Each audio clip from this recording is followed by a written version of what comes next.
തിരുവചനവർഷം തിരുവചനവർഷം വചനവർഷം തിരുവചനവർഷം നിന്നിൽ വസിച്ചിടാൻ തിരുവചനവർഷം നിന്നിൽ വസിച്ചിടാൻ വചനമാരി പൊഴിക്കണേ ദൈവമേ, തിരുവചനമാക്കി തീർക്കണേ എന്നെ.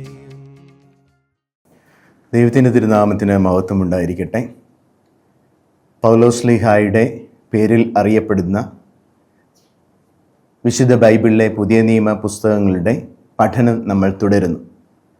ഇന്ന് നമ്മൾ ഈ എപ്പിസോഡിൽ മനസ്സിലാക്കുവാൻ പരിശ്രമിക്കുന്നത് തെസ്സലോനിക്കക്കാർക്ക് എഴുതിയ 2-ാം ലേഖനം ആണ്. തെസ്സലോനിക്കക്കാർക്ക് എഴുതിയ 1-ാം ലേഖനത്തെക്കുറിച്ച് കഴിഞ്ഞ എപ്പിസോഡിൽ നമ്മൾ പഠിക്കുകയുണ്ടായി. ഈ ലേഖനം പൗലോസ്ലീഹ തന്നെയാണ് എഴുതിയത് എന്നതിൽ തർക്കമില്ലെങ്കിലും ഇന്ന് നമ്മൾ ചർച്ച ചെയ്യുന്ന 2-ാമത്തെ ലേഖനത്തിൻ്റെ രചയിതാവ് പൗലോസ്ലീഹ എന്ന കാര്യത്തിൽ ബൈബിൾ പണ്ഡിതന്മാരുടെ ഇടയിൽ ഒരു തർക്ക വിഷയമായിട്ട് ഇപ്പോഴും നിലകൊള്ളുന്നു. ഈ ലേഖനം പൗലോസ്ലീഹ തന്നെയാണ് രചിച്ചതെങ്കിൽ തെസ്സലോനിക്കക്കാർക്ക് എഴുതിയ 1-ാമത്തെ ലേഖനം പോലെ AD 51 എഴുതിയതാണെന്ന് കരുതാം. അതല്ല, പൗലോസ്ലീഹായെ പറ്റിയുള്ള അറിവും സഭാ പാരമ്പര്യങ്ങളും അല്ലെങ്കിൽ പൗലിൻ സ്കൂളിൽപ്പെട്ട ഒരാൾ സഭാ പാരമ്പര്യങ്ങൾ കൂട്ടിച്ചേർത്ത് എഴുതപ്പെട്ട ഒരു പിൽക്കാല കൃതിയായി ഇതിനെ പരിഗണിക്കുകയാണെങ്കിൽ ആദ്യ നൂറ്റാണ്ടിൻ്റെ അവസാനത്തിൽ അല്ലെങ്കിൽ AD 51-100 ഇടയ്ക്ക് മറ്റാരെങ്കിലും ഇത് എഴുതി അല്ലെങ്കിൽ പൗലോസ്ലീഹയുടെ ശിഷ്യന്മാരിൽ ആരെങ്കിലും ഇത് എഴുതി എന്ന് നമുക്ക് കരുതേണ്ടി വരും. ഈ ലേഖനത്തിൻ്റെ രചനാശൈലിയെക്കുറിച്ച് കൂടുതൽ മനസ്സിലാക്കുമ്പോൾ ഇത് പൗലോസ്ലീഹ എഴുതിയതല്ല എന്ന നിഗമനത്തിന് സാധ്യത കൂടുന്നുണ്ട്. പൗലോസ്ലീഹ തെസ്സലോനിക്കക്കാർക്ക് എഴുതിയ 1-ാം ലേഖനമായും പൗലോസ്ലീഹായുടെ കർത്തൃത്വത്തെക്കുറിച്ച് സംശയമില്ലാത്ത മറ്റ് ലേഖനമായും താരതമ്യം ചെയ്ത് നാം പൗലോസ്ലീഹ തെസ്സലോനിക്കക്കാർക്ക് എഴുതിയ 2-ാം ലേഖനത്തെ പഠിക്കുമ്പോൾ തീർച്ചയായും അനേകം സാമ്യങ്ങൾ നമ്മൾക്ക് കാണാൻ കഴിയുമെങ്കിലും വ്യത്യാസങ്ങൾ ഈ ലേഖനത്തിൽ ഉണ്ട് എന്നുള്ളത് വാസ്തവമാണ്. നമ്മൾ അതിലേക്കൊന്ന് കടക്കുകയാണ്. തെസ്സലോനിക്കക്കാർക്ക് എഴുതിയ 2-ാം ലേഖനത്തിൻ്റെ സാഹിത്യപരമായ സവിശേഷതകൾ. അപ്പോൾ അതിൻ്റെ ഭാഗമായിട്ട് നമ്മൾ ഈ 2-ാം ലേഖനത്തിലെ 1-ാം ലേഖനവുമായിട്ടുള്ള സാഹിത്യപരമായ സാമ്യവും അതുമായിട്ടുള്ള വ്യത്യാസവും നമ്മൾ മനസ്സിലാക്കാൻ പരിശ്രമിക്കുന്നു. ഇതിൻ്റെ 2-ാമത്തെ ഭാഗമായിട്ട് ഇതിലെ ദൈവശാസ്ത്ര പ്രതിപാദ്യത്തെക്കുറിച്ചുള്ള ആ ഒരു കാര്യം നമ്മൾ മനസ്സിലാക്കുമ്പോൾ 1-ാം ലേഖനവും 2-ാം ലേഖനവും തമ്മിലുള്ള സാമ്യവും വ്യത്യാസവും നമുക്ക് പഠിക്കുവാനായിട്ട് കഴിയും. ഇതിലേക്ക് നമ്മൾ കടക്കുകയാണ്. നമുക്കറിയാം, തെസ്സലോനിക്കക്കാർക്ക് എഴുതിയ 2-ാം ലേഖനം 1-ാം ലേഖനത്തെക്കാൾ ചെറുതാണ്. പക്ഷേ 2 ലേഖനങ്ങളുടെയും സാഹിത്യ ഘടന വളരെ സാമ്യമുള്ളതാണ്. ഉദാഹരണമായി ഇതിൻ്റെ ഉള്ളടക്കം അല്ലെങ്കിൽ ഘടനയിൽ വ്യക്തമായ പല സാമ്യങ്ങളുണ്ട്. 2 ലേഖനങ്ങളുടെയും അഭിവാദനവും സമാപന ആശംസയും. തെസ്സലോനിക്കക്കാർക്ക് എഴുതിയ 2-ാം ലേഖനം 1-ാം അധ്യായം 1 മുതൽ 2 വരെയുള്ള വാക്യങ്ങൾ, അതുപോലെ തന്നെ തെസ്സലോനിക്കക്കാർക്ക് എഴുതിയ 1-ാം ലേഖനം 1-ാം അധ്യായം 1-ാം വാക്യം, അതുപോലെ തന്നെ കൃതജ്ഞത പ്രാർത്ഥന അടങ്ങിയിരിക്കുന്ന ഭാഗം തെസ്സലോനിക്കക്കാർക്ക് എഴുതിയ 2-ാം ലേഖനം 1-ാം അധ്യായം 3 മുതൽ 12 വരെയുള്ള ഭാഗങ്ങൾ, അതുപോലെ തന്നെ തെസ്സലോനിക്കക്കാർക്ക് എഴുതിയ 1-ാം ലേഖനം 1-ാം അധ്യായം 2 മുതൽ 10 വരെയുള്ള ഭാഗങ്ങൾ. പിന്നെ വീണ്ടും 2 ലേഖനങ്ങൾ നമ്മൾ മറ്റ് ലേഖനങ്ങളിൽ വ്യത്യസ്തമായി കാണുന്ന ഒരു കാര്യമാണ് വീണ്ടും നന്ദി പറയുന്ന ഒരു രീതി. അത് ഈ ലേഖനത്തിലുണ്ട്. 2 തെസ്സലോനിക്കർ 2:13-14 വാക്യങ്ങൾ, 1 തെസ്സലോനിക്കർ ആണെങ്കിൽ 2:13. അതുപോലെ തന്നെ പ്രാർത്ഥന, യാചന, ഉപദേശങ്ങൾ ഇവ അടങ്ങിയിരിക്കുന്ന ആ ഒരു രീതിയും ശൈലിയും. 2 തെസ്സലോനിക്കർ 3:1 മുതൽ 18 വരെയുള്ള വാക്യങ്ങൾ, തെസ്സലോനിക്കക്കാർക്ക് എഴുതിയ 1-ാം ലേഖനം 4-ാം അധ്യായം 1 മുതൽ 5-ാം അധ്യായം 28 വരെയുള്ള വാക്യങ്ങൾ. അപ്പോൾ 2 ലേഖനങ്ങളുടെയും ആമുഖം ഏതാണ്ട് ഒരേ വാക്കുകളിലാണ് എഴുതപ്പെട്ടിരിക്കുന്നത് നമുക്ക് കാണാം. ആദ്യത്തെ ലേഖനം എന്തായാലും പൗലോസ്ലീഹ എഴുതിയതാണ്. അപ്പോൾ ആമുഖ വാക്കുകൾ പൗലോസ്ലീഹയുടെ തന്നെയാണ്. 2-ാമത്തെ ലേഖനത്തിൽ പൗലോസ്ലീഹയുടെ കർത്തൃത്വത്തിന് സംശയം ഉള്ളതുകൊണ്ട് അത് ചിലപ്പോൾ ഈ ആദ്യത്തെ ലേഖനം ഉപയോഗിച്ച് 2-ാമത്തെ ലേഖനം എഴുതിയ വ്യക്തി ആദ്യത്തെ ലേഖനത്തെ ഒരു മാതൃകയായിട്ട് 2-ാമത്തെ ലേഖനം രചിക്കുന്നതിൽ ഉപയോഗിച്ച് കാണാം എന്ന് നമുക്ക് വിശ്വസിക്കാം. 2 കത്തുകളിലും 2 നന്ദി പ്രകടന വിഭാഗങ്ങളുണ്ട്. പൗലോസിൻ്റെ മറ്റ് ആധികാരിക കത്തുകളിൽ എല്ലാം ഇത് ഒരെണ്ണം മാത്രമേ കാണുവാൻ കഴിയുള്ളൂ. അപ്പോൾ ഇങ്ങനെയുള്ള സാമ്യം ഈ രണ്ട് കത്തുകൾ തമ്മിലുണ്ട്. അപ്പോൾ ആധികാരികത എന്ന് പറഞ്ഞാൽ കർത്തൃത്വത്തിൽ സംശയമില്ലാത്ത കത്തും കർത്തൃത്വത്തിൽ സംശയമുള്ള കത്തും തമ്മിൽ ചില സാമ്യങ്ങൾ നമ്മൾ കാണുന്നു. അതുപോലെ തന്നെ ഉള്ളടക്കത്തിൽ ഒരേ വിഷയം പ്രതിപാദിക്കുമ്പോൾ അനേകം ഉദാഹരണങ്ങൾ നൽകുന്ന രീതി, ഉദാഹരണത്തിന് പീഡകളും ദുരിതങ്ങളും അതിനുള്ള നീതിപൂർവമായ പ്രതിഫലവും അന്ത്യദിനത്തിൽ ഉണ്ടാകും എന്ന് പറയുന്നതിൻ്റെ ഭാഗമായിട്ട് കുറേ കാര്യങ്ങൾ പറയുന്നു. കർത്താവിൻ്റെ പ്രത്യാഗമനത്തെ പറ്റി പറയുമ്പോഴും കുറേ ഉദാഹരണങ്ങൾ പറയുന്നു. ഇത് രണ്ടും നമുക്ക് കാണാം. തെസ്സലോനിക്കക്കാർക്ക് എഴുതിയ 2-ാം ലേഖനത്തിൽ 1-ാം അധ്യായം 4 മുതൽ 10 വരെയുള്ള വാക്യങ്ങളിലും തെസ്സലോനിക്കക്കാർക്ക് എഴുതിയ 1-ാം ലേഖനത്തിൽ 1-ാം അധ്യായം 10-ാം വാക്യവും കർത്താവിൻ്റെ പ്രത്യാഗമനത്തെക്കുറിച്ച് തെസ്സലോനിക്കക്കാർക്ക് എഴുതിയ 2-ാം ലേഖനത്തിൽ 1-ാം അധ്യായം 1 മുതൽ 5 വരെയുള്ള വാക്യങ്ങളും തെസ്സലോനിക്കക്കാർക്ക് എഴുതിയ 1-ാം ലേഖനത്തിലാകട്ടെ 1-ാം അധ്യായം 10-ാം വാക്യവും 4-ാം അധ്യായം 14 മുതൽ 18 വരെയുള്ള വാക്യങ്ങളിലും നമ്മളിത് കാണുവാനായിട്ട് കഴിയുന്നതാണ്. ഇനിയും നമുക്ക് കാണാൻ കഴിയുന്ന മറ്റൊരു കാര്യം, ഈ 2-ാം ലേഖനത്തിൽ ഒരു പ്രത്യേകത, ഒരു ആത്മവിശ്വാസത്തിന് കുറവുള്ള പോലെ തന്നെ ലേഖകന്റെ ആ രചനാ ശൈലിയെ നമുക്ക് ചിലപ്പോൾ വിശകലനം ചെയ്യാൻ പറ്റും. ഞാൻ പൗലോസ് എൻ്റെ സ്വന്തം കൈപ്പടയിൽ ഈ ആശംസ എഴുതുന്നു, എൻ്റെ എല്ലാ കത്തുകളിലും ഇതാണല്ലോ അടയാളം, ഞാൻ എഴുതുന്ന രീതി ഇതാണ്. തെസ്സലോനിക്കക്കാർക്ക് എഴുതിയ 2-ാം ലേഖനത്തിൽ 3-ാം അധ്യായം 17-ാം വാക്യത്തിൽ ഇത് സംശയാസ്പദമാണ്. കാരണം പൗലോസ്ലീഹ എഴുതിയെങ്കിൽ ഇങ്ങനെയൊന്നും എഴുതേണ്ട കാര്യമൊന്നുമില്ല. അവരുമായിട്ടുള്ള ആ ഒരു ബന്ധവും പൗലോസ്ലീഹയുടെ അവരുമായിട്ടുള്ള ആ സാമീപ്യമൊക്കെ നോക്കുമ്പോൾ ഇങ്ങനെയൊന്നും എഴുതേണ്ട കാര്യമൊന്നുമില്ല, ഞാൻ തന്നെയാണ് എഴുതിയെന്നുള്ളതൊന്നും തെളിയിക്കേണ്ട കാര്യമൊന്നുമില്ല. കാരണം പൗലോസ്ലീഹ തന്നെ എഴുതിയാണെന്ന് ആ കത്ത് പോകുന്ന രീതിയിലും അല്ലെങ്കിൽ അതിൻ്റെ ഒരു ശൈലിയിലും ഒക്കെ അത് അവർക്ക് മനസ്സിലാകുന്ന ഒരു കാര്യമാണ്. അപ്പോൾ അതല്ലാത്തത് കൊണ്ടാണ് ഇത് പിൽക്കാലത്ത് എഴുതിയതായിരിക്കാം എന്നുള്ള ആ ഒരു ചിന്ത വരുന്നതിന് കാരണം. അപ്പോൾ അതുപോലെ തന്നെ എൻ്റെ എല്ലാ കത്തുകളിലും ഇതുപോലെ. അപ്പം നമ്മൾ ഓർക്കുക, തെസ്സലോനിക്കക്കാർക്ക് എഴുതിയ 1-ാം ലേഖനം എഴുതിയ സമയത്ത് പൗലോസ്ലീഹയുടെ മറ്റ് ലേഖനങ്ങൾ ഒന്നും അങ്ങനെ പ്രചരിച്ചിരുന്നില്ല. അപ്പോൾ ഈ കത്ത് എഴുതിയപ്പോൾ മറ്റ് ലേഖനങ്ങൾ പ്രചരിക്കുകയും ഇതെല്ലാം പലരും ഒരുമിച്ച് ഒരു കളക്ഷൻ ഓഫ് ലെറ്റേഴ്സ് ആയിട്ട് അവർ കാത്ത് വെക്കുകയൊക്കെ ചെയ്തതിന് അല്ലെങ്കിൽ അത് തന്നെ സൂക്ഷിക്കുകയൊക്കെ ചെയ്തതിൻ്റെ ഭാഗമായിട്ട് പറയുകയാണെങ്കിൽ എൻ്റെ ആ കത്തുകളിലെല്ലാം എഴുതിയ രീതിയിൽ എന്ന് പറയാം. അപ്പോൾ അതുകൊണ്ടാണ് ഇതൊരു ലേറ്റർ ആയിട്ട് എഴുതപ്പെട്ട കത്താണ് എന്നുള്ള സംശയവും വരുന്നത്. അപ്പോൾ ലേഖനം പൗലോസിനെ എഴുതിയെങ്കിൽ ആ സമയത്ത് പൗലോസ് എഴുതിയ കത്തുകളൊന്നും അധികം ഇല്ലായിരുന്നു. അപ്പോൾ അതുകൊണ്ടാണ് ഇതിന് ഒരു പിൽക്കാലത്ത് എഴുതപ്പെട്ട ഒരു കത്താണെന്നുള്ള ഒരു സംശയം ജനിപ്പിക്കുന്ന ചില കാര്യങ്ങൾ നമ്മളിവിടെ മനസ്സിലാക്കുന്നു. ഇനിയും സാഹിത്യപരമായ സാമ്യങ്ങളാണല്ലോ നമ്മൾ കണ്ടത്. ഇനി സാഹിത്യപരമായ രീതിയിലുള്ള വ്യത്യാസങ്ങൾ നമ്മൾ എന്തുകൊണ്ടാണ് തെസ്സലോനിക്കക്കാർക്ക് എഴുതിയ 1-ാം ലേഖനവും തെസ്സലോനിക്കക്കാർക്ക് എഴുതിയ 2-ാം ലേഖനവും അത് പൗലോസ്ലീഹ എഴുതിയെന്ന കാര്യത്തിൽ നിസ്സംശയം എല്ലാവരും അംഗീകരിക്കുമ്പോൾ 2-ാമത്തെ കത്തിൻ്റെ കാര്യത്തിൽ സംശയം പ്രകടിപ്പിക്കുന്നതിൻ്റെ കാരണം, 1-ാമത്തെ കത്ത് നമ്മൾ എടുക്കുകയാണെങ്കിൽ അത് മൃദുവും വ്യക്തിപരവുമായുള്ള ഒരു ശൈലി, പൗലോസ്ലീഹയുടെ വ്യക്തിപരമായ സ്നേഹം, ബന്ധം, യാത്രയുടെ ഓർമ്മകൾ, സന്ദർശിച്ച കാര്യങ്ങളൊക്കെ തെസ്സലോനിക്കക്കാർക്ക് എഴുതിയ 1-ാം ലേഖനം 2-ാം അധ്യായം 17 മുതൽ 20 വരെയുള്ള വാക്യങ്ങളിൽ നമ്മൾ കാണാൻ കഴിയും. എന്നാൽ തെസ്സലോനിക്കക്കാർക്ക് എഴുതിയ 2-ാം ലേഖനത്തിലേക്ക് വരുമ്പോൾ 3-ാം അധ്യായം 6 മുതൽ 15 വരെയുള്ള വാക്യങ്ങളൊക്കെ നമ്മൾ എടുത്തു നോക്കുമ്പോൾ വളരെ ഔപചാരികമായ ഒരു ശൈലി, ശക്തമായ ഒരു ശൈലി, തിരുത്തലിൻ്റെ ശൈലി, അല്ലെങ്കിൽ തെറ്റുകൾ തിരുത്തുന്നതിന് വേണ്ടിയുള്ള കടുപ്പമേറിയ ഉപദേശങ്ങളുടെ ശൈലി മറ്റു ചില കത്തുകളിലുള്ളതുപോലെ ആ ഒരു ശൈലി ഇവിടെ കാണുന്നു. അതുകൊണ്ട് ഈ ഒരു കത്ത് തെസ്സലോനിക്കക്കാർക്കാണ് പൗലോസ്ലീഹ തന്നെയാണ് എഴുതിയതെങ്കിൽ ഇങ്ങനെ ഒരിക്കലും എഴുതുകയില്ല എന്നുള്ള ഒരു വാദം ബൈബിൾ പണ്ഡിതന്മാരുടെ ഇടയിൽ കടന്നു. അതുപോലെ തന്നെ കൃതജ്ഞതയുടെ ഭാഗം, തെസ്സലോനിക്കക്കാർക്ക് എഴുതിയ 1-ാം ലേഖനത്തിൽ ദൈർഘ്യമേറിയ സ്നേഹപൂർവമായ ഒരു നന്ദി, അവരെക്കുറിച്ച് വലിയ ആത്മവിശ്വാസവും ആത്മസംതൃപ്തിയും സന്തോഷവും നിറഞ്ഞ രീതിയിലാണ് പൗലോസ്ലീഹ സംസാരിക്കുന്നത്. തെസ്സലോനിക്കക്കാർക്ക് എഴുതിയ 1-ാം ലേഖനം 1-ാം അധ്യായം 2-ാം വാക്യം മുതൽ 3-ാം അധ്യായം 13-ാം വാക്യം വരെ ഇത് നമുക്ക് കാണാൻ കഴിയും. അപ്പോൾ ആ ഒരു കൃതജ്ഞതയുടെ ആ ഒരു കോഡിയാലിറ്റി, ആ ഒരു വാംത്ത് നമ്മൾ തെസ്സലോനിക്കക്കാർക്ക് എഴുതിയ 2-ാം ലേഖനത്തിൽ കാണുന്നില്ല. ഇവിടെ അത് വളരെ ചെറുതാണ്. തെസ്സലോനിക്കക്കാർക്ക് എഴുതിയ 2-ാം ലേഖനം 1-ാം അധ്യായം 3-ഉം 4-ഉം വാക്യങ്ങൾ നമ്മൾ കണ്ടു കഴിഞ്ഞാൽ വളരെ ചെറിയൊരു രീതിയിൽ അത്ര വലിയ ഒരു ഫീലിംഗ് അല്ലെങ്കിൽ വാംത്തോടു കൂടി ഇത് പറയുന്നതായിട്ട് നമ്മൾ തോന്നുന്നില്ല. ഇനി ഇത് നമ്മുടെ ഇതിൻ്റെ രചനാപരമായിട്ടുള്ള സാഹിത്യപരമായ രീതിയിലുള്ള രചനയിലുള്ള സാമ്യവും അതുപോലെ തന്നെ അതിൻ്റെ വ്യത്യസ്തവും നമ്മളിവിടെ കാണുന്നു. ഇനി ദൈവശാസ്ത്രപരമായിട്ടുള്ള സാമ്യങ്ങൾ, ഈ 2 കത്തിലും ദൈവശാസ്ത്രപരമായ വിഷയങ്ങൾ ഏകദേശം ഒരേ വിഷയങ്ങൾ തന്നെയാണ്. ഒന്ന്, യുഗാന്ത ദർശനം, എസ്കത്തോളജി, കർത്താവിൻ്റെ വരവ്, പറൂസിയ എന്ന് പറയുന്ന ഭാഗം. നമ്മൾ തെസ്സലോനിക്കർക്ക് എഴുതിയ 1-ാം ലേഖനത്തിൽ 4-ാം അധ്യായം 13 മുതൽ 18 വരെയുള്ള വാക്യങ്ങളിൽ അവിടെ എന്താണ് കാണുന്നത്?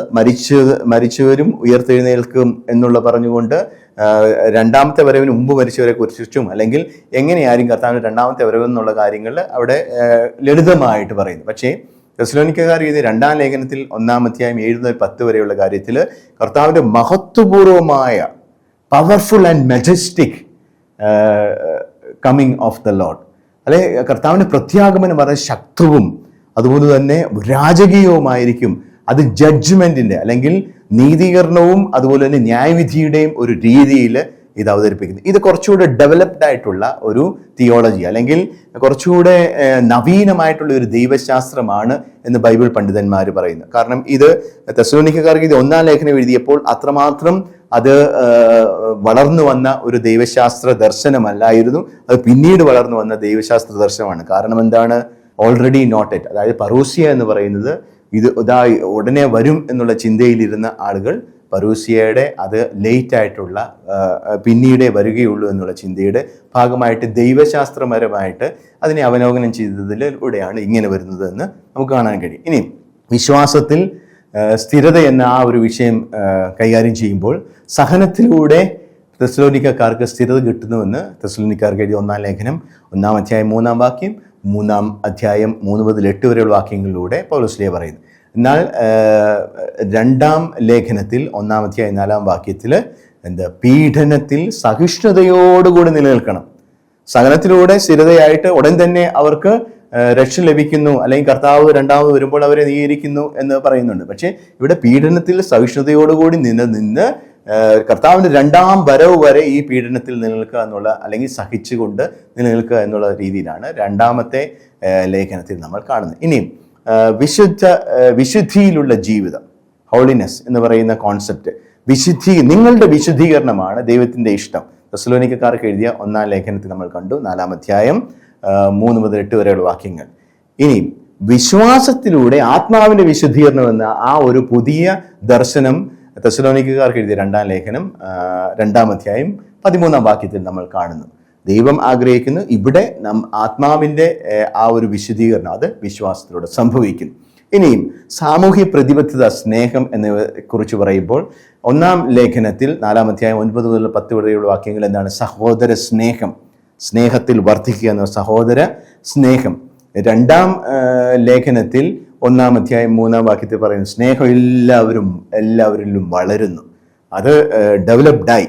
ഇവിടെ അതൊരു പ്രോസസ് ഓഫ് ഡെവലപ്പിംഗ് അല്ലെങ്കിൽ ഡെവലപ്പിംഗ് എന്നുള്ള വളർച്ചയുടെ ആ ഒരു തലത്തിൽ നിന്ന്, വളർന്നുകൊണ്ടിരിക്കുന്ന തലത്തിൽ നിന്ന് വളർന്നു കഴിഞ്ഞ ഒരു തലത്തിലേക്ക് എത്തിയിരിക്കുന്ന ആ ഒരു സാമ്യം ഇവിടെ രണ്ടിടത്തും കാണുന്നുണ്ട്. ചെറിയ വ്യത്യാസം ഉണ്ടെങ്കിലും രണ്ടിടത്തും ഒരേ വിഷയങ്ങൾ അവതരിപ്പിക്കുന്നുണ്ട്. ഇതാണ് ഇത് രണ്ടിലും ഉള്ള യുഗാന്ത ദർശനം, വിശ്വാസത്തിലുള്ള സ്ഥിരത, സഹനം, വിശുദ്ധിയിലുള്ള ജീവിതം, സഹോദര സ്നേഹം അല്ലെങ്കിൽ സഭാത്മക ജീവിതത്തിൽ സ്നേഹത്തിൻ്റെ പ്രാധാന്യം, ഇവയൊക്കെ 2 ലേഖനങ്ങളിലും ഒരു പ്രതിപാദ്യ വിഷയങ്ങളാണ്. ഇനി ഇത് തമ്മിലുള്ള ദൈവശാസ്ത്രമായ വിഷയങ്ങളിലുള്ള വ്യത്യാസം ഞാൻ കുറച്ച് ഇതിൻ്റെ ഇടയ്ക്ക് സൂചിപ്പിച്ചെങ്കിലും ശരിയായിട്ടുള്ള വ്യത്യാസം, യുഗാന്ത ദർശനത്തെക്കുറിച്ചുള്ള ആ ഒരു പ്രബോധനം വരുന്നിടത്ത് തെസ്സലോനിക്കർക്ക് എഴുതിയ 1-ാം ലേഖനം 4-ാം അധ്യായം 15-ാം വാക്യം, 17-ാം വാക്യം, 5-ാം അധ്യായം 2 മുതൽ 6 വരെ വാക്യങ്ങളിൽ കർത്താവിൻ്റെ വരവ് ഉടൻ സംഭവിക്കാൻ പോകുന്ന ഒരു കാര്യമാണ്. അതിന് ഇനിയും താമസമില്ല. അതുകൊണ്ട് വിശ്വാസികളെ അതിനുവേണ്ടി ഒരുക്കുക, അവരെ അതിലൂടെ ആശ്വസിപ്പിക്കുക. അവരുടെ സഹനത്തിൻ്റെ ഫലം, അവർ സഹനത്തിലൂടെ ലഭിക്കാൻ പോകുന്ന ആ ഒരു വലിയൊരു ആശ്വാസം അവർക്കുടൻ തന്നെ ലഭിക്കുമെന്നുള്ള രീതിയിലാണ് 2-ാമത്തെ വരവിനെ പറ്റി അല്ലെങ്കിൽ യുഗാന്തത്തെക്കുറിച്ച് പറയുന്നത്. പക്ഷേ തെസ്സലോനിക്കർക്ക് എഴുതിയ 2-ാം ലേഖനത്തിൽ 2-ാം അധ്യായം 1 മുതൽ 12 വരെയുള്ള വാക്യങ്ങളിൽ ഈ യുഗാന്തത്തെക്കുറിച്ചുള്ള കുറച്ചുകൂടെ ഒരു വ്യക്തത അല്ലെങ്കിൽ ചില തെറ്റായ ധാരണകളെ തിരുത്തുവാനുള്ള പരിശ്രമം നമ്മൾ കാണുന്നുണ്ട്. അതുപോലെ തന്നെ ഇതിനകത്ത് കുറച്ചുകൂടെ മറ്റേതിലൊരു ശാന്തമായ യുഗാന്തം പറയാം, മരണത്തിലൂടെ ശാന്തമായ അല്ലെങ്കിൽ കർത്താവിൻ്റെ വരവിലൂടെ എല്ലാവരും ആകാശത്തിലേക്ക് ഉയർത്തപ്പെടുന്നു, അവൻ്റെ മാലാഖമാരോടുകൂടി ഒന്നിപ്പിച്ച് ചേർക്കുന്നു, ആദ്യം മരിച്ചവർ പിന്നീട് ജീവിച്ചിരിക്കുന്നവർ എന്നൊക്കെ പറഞ്ഞ് വളരെ ശാന്തി. പക്ഷെ ഇവിടെ ഒരു വയലന്റ് ഇമേജറിയാണ്. യുഗാന്തത്തെക്കുറിച്ചുള്ള 2 കാര്യങ്ങൾ എന്തൊക്കെ സംഭവിക്കുന്നു.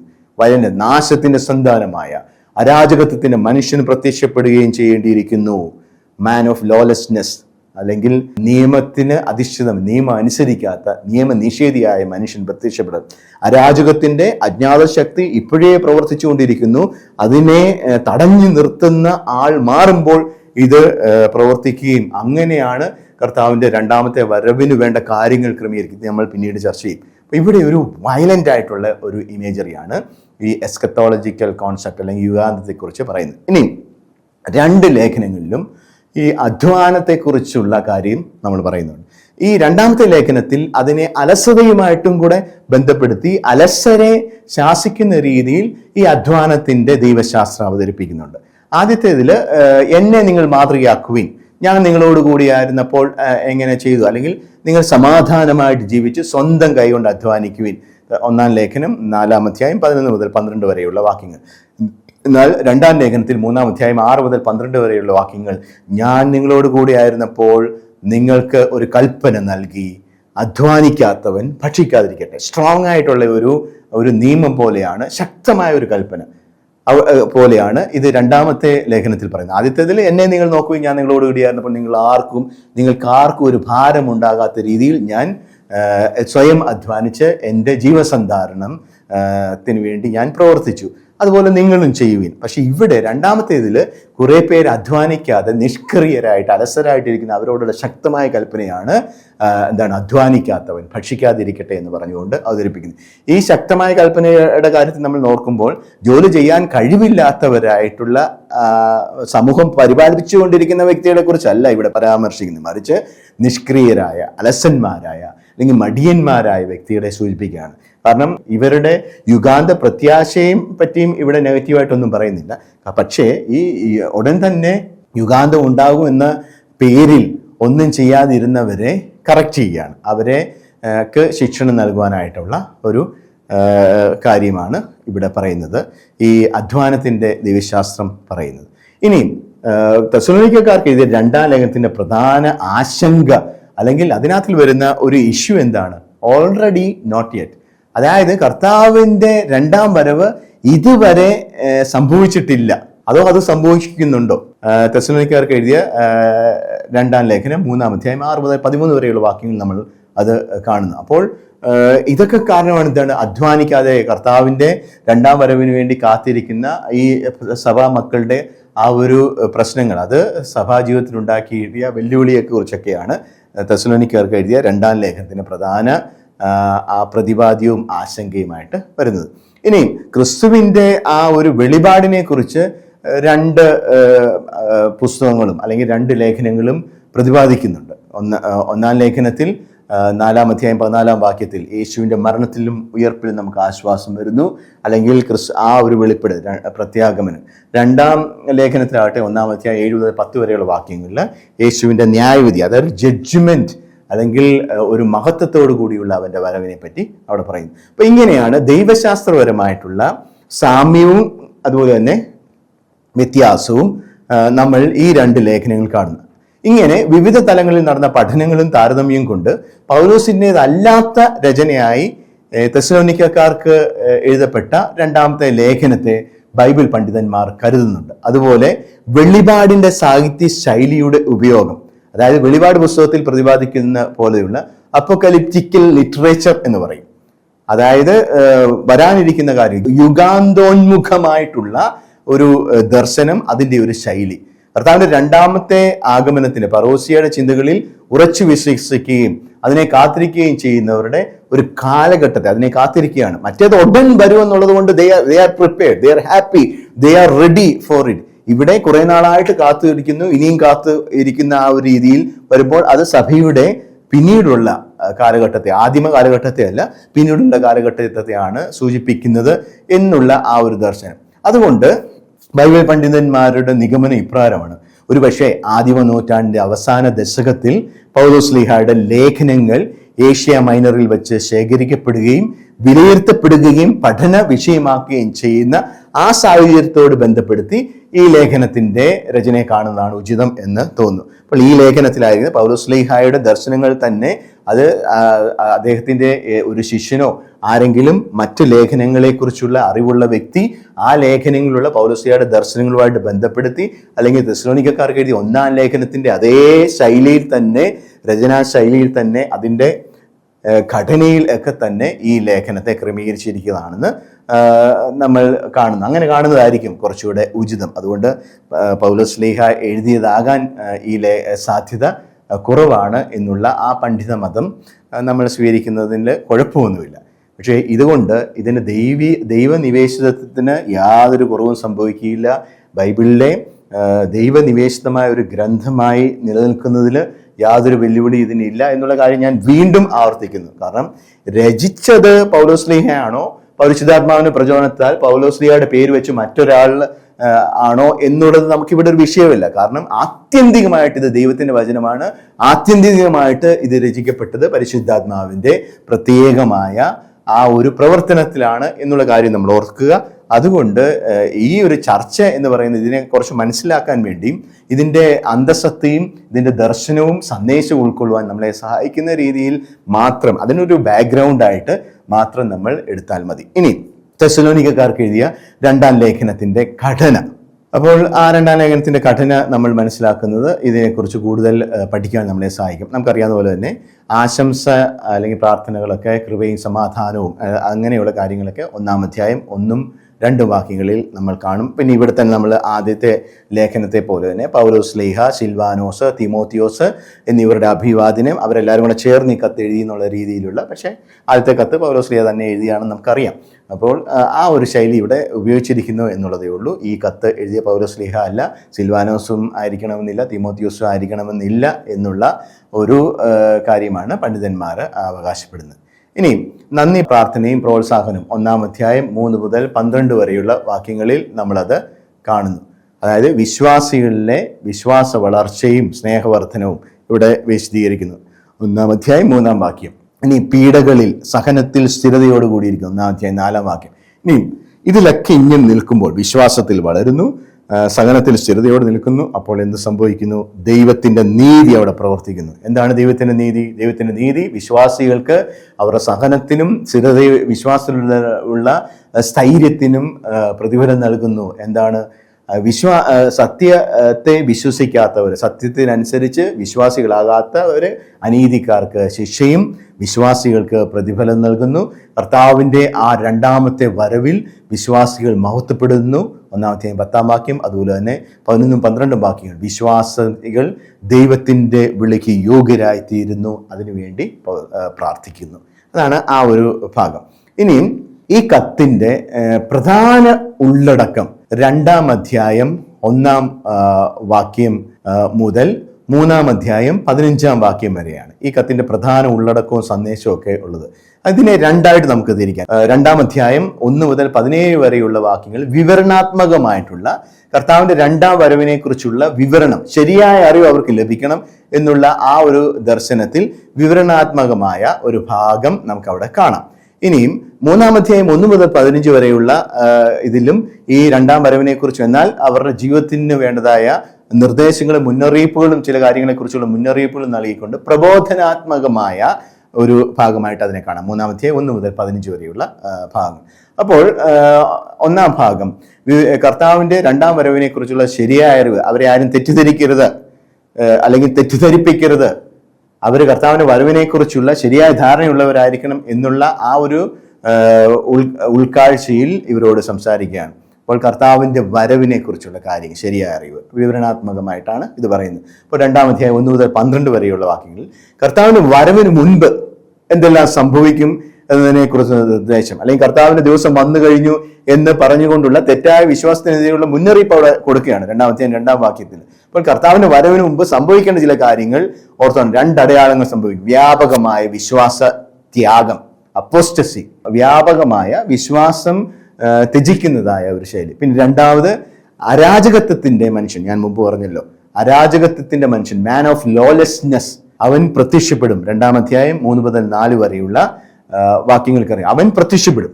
വ്യാപകമായ വിശ്വാസ ത്യാഗമുണ്ടാകും, അതുപോലെ തന്നെ അരാജകത്തിന്റെ മനുഷ്യൻ പ്രത്യക്ഷപ്പെടും, നിയമനിഷേധിയായ മനുഷ്യൻ അവൻ പ്രത്യക്ഷപ്പെടും. അല്ലെങ്കിൽ അരാജകത്തിന്റെ അജ്ഞാത ശക്തി ഇപ്പോഴേ പ്രവർത്തിച്ചുകൊണ്ടാണ് ഇരിക്കുന്നത്. അവനെ തടഞ്ഞു നിർത്തിയിരിക്കുന്നവൻ വഴി മാറിയാൽ മാത്രം മതി, അവൻ പ്രത്യക്ഷപ്പെടുമെന്ന് 2-ാം അധ്യായം 7-ാം വാക്യത്തിൽ കാണുന്നു. 8-ാം വാക്യത്തിൽ എന്താണ് കാണുന്നത്? ക്രിസ്തുവിന്റെ വരവിൽ എന്നാൽ ഈ അരാജകത്വത്തിന്റെ മനുഷ്യനല്ല, അല്ലെങ്കിൽ അരാജകത്വത്തിന്റെ അജ്ഞാത ശക്തി ഇല്ലാതാകുകയും വിശ്വാസം ത്യജിച്ചവർക്ക് അവരുടെ തെറ്റായ പ്രവർത്തനം മൂലമുള്ള ജഡ്ജ്മെന്റ് കിട്ടുകയും വിശ്വാസത്തിൽ നിലനിൽക്കുന്നവർക്ക് നീതീകരണം ലഭിക്കുകയും ചെയ്യുന്നു. ഇപ്പൊ 2-ാം അധ്യായം 10-ാം വാക്യം നമ്മൾ കാണുന്നതാണ്, എല്ലാ ശക്തികളോടും വ്യാജമായ അടയാളങ്ങളോടും അത്ഭുതങ്ങളോടും സത്യത്തെ സ്നേഹിക്കുവാനും അങ്ങനെ രക്ഷ പ്രാപിക്കുവാനും വിമുഖത കാണിക്കുന്നത് കൊണ്ട് നശിച്ചു പോകുന്നവരെ വഞ്ചിക്കുന്ന അനീതികളോടുകൂടി ആയിരിക്കും നമ്മൾ കാണുന്നത്. കർത്താവിന്റെ 2-ാമത്തെ വരവിൽ സംഭവിക്കുന്ന കാര്യങ്ങളാണ് 2-ാം അധ്യായം 10-ാം വാക്യത്തിൽ നമ്മൾ അത് കാണുന്നുണ്ട്. അതാണ് ഞാൻ പറയുന്നത്, എന്താണ് വിശ്വാസ ത്യാഗികൾക്ക് സംഭവിക്കുന്ന കാര്യം ഇതാണ്. ഇനിയും വിശ്വാസത്തിൽ ഉറച്ചു നിൽക്കുന്നവര് എന്ത് ചെയ്യും? വിളിക്കപ്പെട്ടുകൊണ്ട് അവർ നീതീകരണം പ്രാപിക്കും. 2-ാം അധ്യായം 13 മുതൽ 17 വരെയുള്ള വാക്യങ്ങൾ, ദൈവം തെസ്സലോനിക്കക്കാരെ രക്ഷയ്ക്കായി തിരഞ്ഞെടുത്തതിന് നന്ദി പറഞ്ഞുകൊണ്ട് അവരുടെ ആശ്വാസത്തിനും ശക്തിക്കും വേണ്ടിയുള്ള പ്രാർത്ഥനയോടുകൂടിയാണ് ഈ ഭാഗം അവസാനിക്കുന്നത്. അവിടെ വിശ്വാസത്തിൽ ഉറച്ചു നിൽക്കുന്നവർ നീതീകരണം പ്രാപിക്കും.